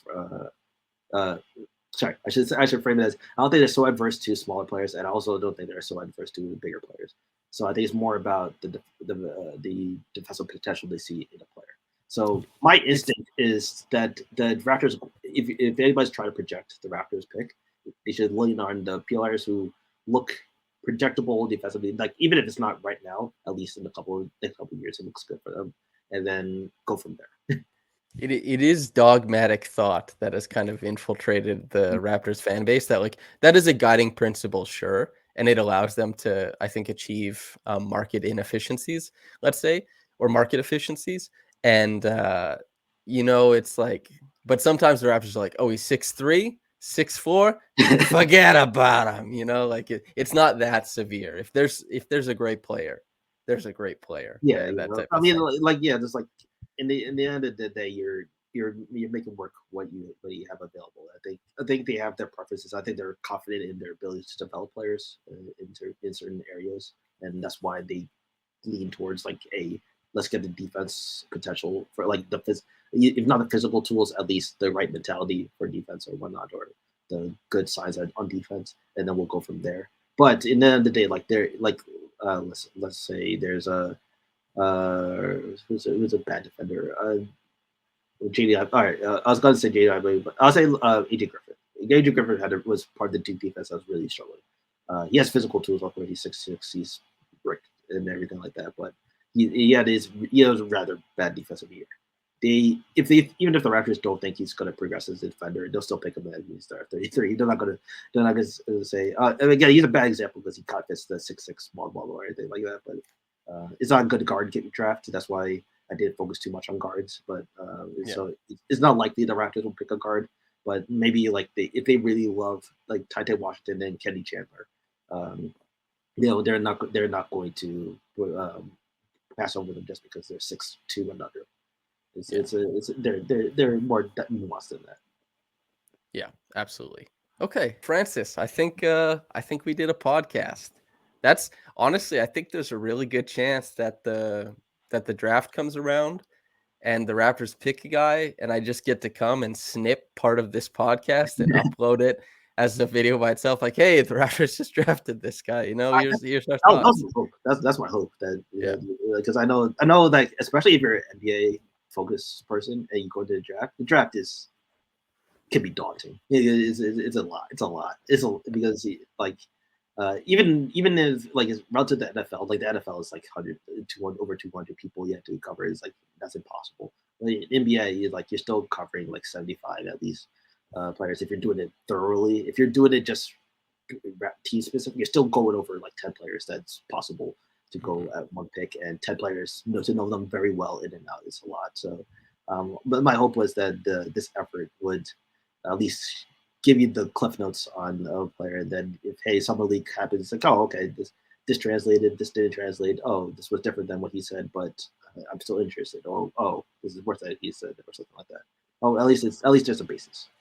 So my question before we get out of here is just like a Francis question. Yeah. And I like asking people this because I'm a person, when I evaluate, it is always film first. And if something interests me on film, then I go digging around, like a truffle pig in the numbers to see kind of what's popping. But some people do their queries and start from there and stuff like that. So I'm interested. What do you do? What's your process as far as a scout? So for the most part, it's a lot of like I go based on like what people are saying in terms of they're interested in this player. Like if somebody says, hey, this player at this mid major, I think he's something. I may push it off to later on or something like that. But I always I'll look at the stats. I'll say, oh, okay, this is what they're supposed to be good at. But I'll say, okay, I'll push that aside and say, hey, let me watch the games and see if they're doing it in a translatable way. Like if they're shooting like 45% from three, I want to then say, okay, are they shooting off movement? Are they shooting pull-ups mainly? Are they shooting based on other people creating for them, or are they in a bad creation environment and they're still getting shots off? Stuff like that. That's what I will use the stats, but I'm not heavy. I'm not drafting any player based solely on stats. I think that'll be a very, very unwise way to play to approach it. I think what the idea of stats is mostly to kind of explain what you should be seeing. I think you should always be able to explain how a player plays, like qualitatively, and just have the quantitative to back up what they're saying or explain some context that you may not have the words to explain. So you may say, hey, this is the usage he had at Duke. I may have said that he was a fifth option there. You could say, this is like deeply fifth option. This is like 10% usage or something like that on the stat.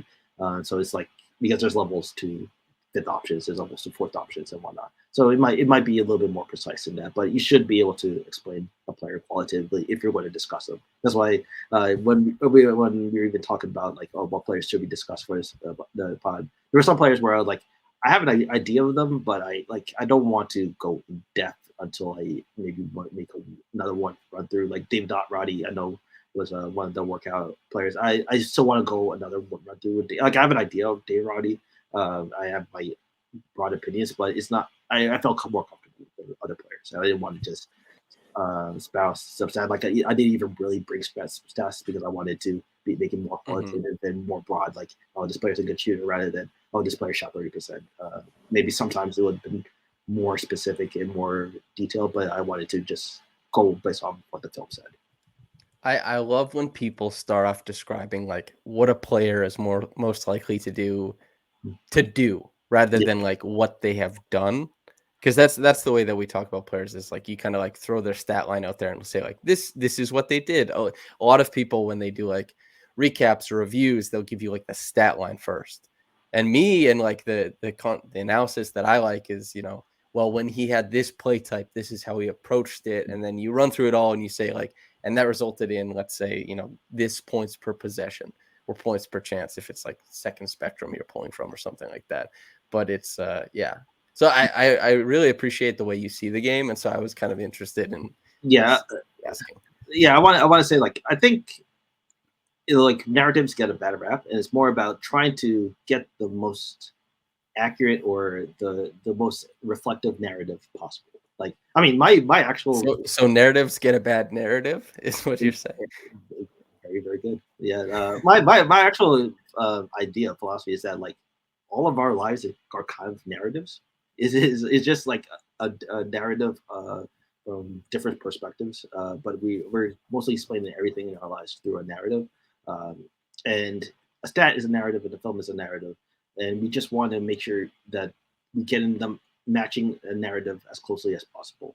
That if there's plot holes in one narrative, and then maybe another perspective from a stat narrative can explain better, or vice versa. So it's more about being able to overall describe this is what a player does. So like a stat like on its own, like a shooting player, if you shoot a player shooting 44% for three, I can't say that player's a great shooter just because of that. I have to say, oh, how much volume has he had? What was his pass shooting like? Where's the mechanics? Is this repeatable, or did it seem like completely fluky? It's a lot about melding that together because you want to get an accurate narrative from at least from your perspective. Like you always do it with the knowledge that hey, this might look wrong in a couple of months because they developed a skill, or maybe miss that value in the skill, or maybe you should have expanded your sample size. That sometimes happens. But it's always getting the most accurate narrative, at least to you, and trying to be more open-minded about what can add to it. Got it out the mud is a narrative. Built for war is a narrative. Francis, Right now. thanks for coming on, man. No, thank you. Appreciate it. Anything you want to say to the folks? Plug? Do you want to plug? You want to do a big plug? I don't have much to plug besides the Twitter. Is at Ben Thrifty. You can catch me rambling. I want to say that Raptors Twitter gets a bad rap sometimes, but because of their, I think it's mostly because Canada is like Canada's team. Canada's a huge place, and it's a lot. Like so many. There's a lot of people who are Raptors fans, and of course you got to get a lot of people who have different personalities and different approaches. But I also wanted to say that I do appreciate how diverse the fan base is. It's a very, I think it's, in terms of the people you come across, especially on Twitter, you get so many different people, different ethnicities, different genders, different perspectives in terms of watching the game. Like some are more stats based, some are more dog in them based. It's a very diverse community, and I do respect looking at it and interacting with the people I'm close with in that, because they tend to interact with a lot of different type of people, and I hope anybody who is part of it appreciates this rambling that I've done for 2 hours. That's yeah, well, that makes sense. I think that that's a reflection, as somebody who's not from Toronto, that's a reflection of Toronto. I think a very multicultural city with a lot of different things going on, and yeah, especially on Raptors Twitter, you're going to see a very healthy diversity of not only people but opinions and coverage as well. There's just a lot going on, which, as it should be, it's a massive place with, as you say, an outsized fan base that extends not just from Toronto but to the rest of Canada. So yeah, kind words from Mr. Francis on his way out. Just say that if nobody was nice to you, I was nice to you. Yeah, okay. Perfect. Francis, thanks so much for coming on, man. I think we're going to get out of here. Listener, viewer, whichever it is, thanks for tuning in. I hope you enjoyed it. There will be timestamps. If you're at this point and you didn't notice timestamps or you didn't whatever, hell yeah. I did this last time when Lewis and I did that marathon pod. If you listen to this full thing, tweet at me swordfish and I'll follow you back. There's quite a few people who actually, listened to the whole thing last time. So if you want to follow from yours truly, just tweet swordfish at me. And yeah, Francis, let's get out of here. Listener, viewer, thanks for tuning in. We'll see ya. Take care.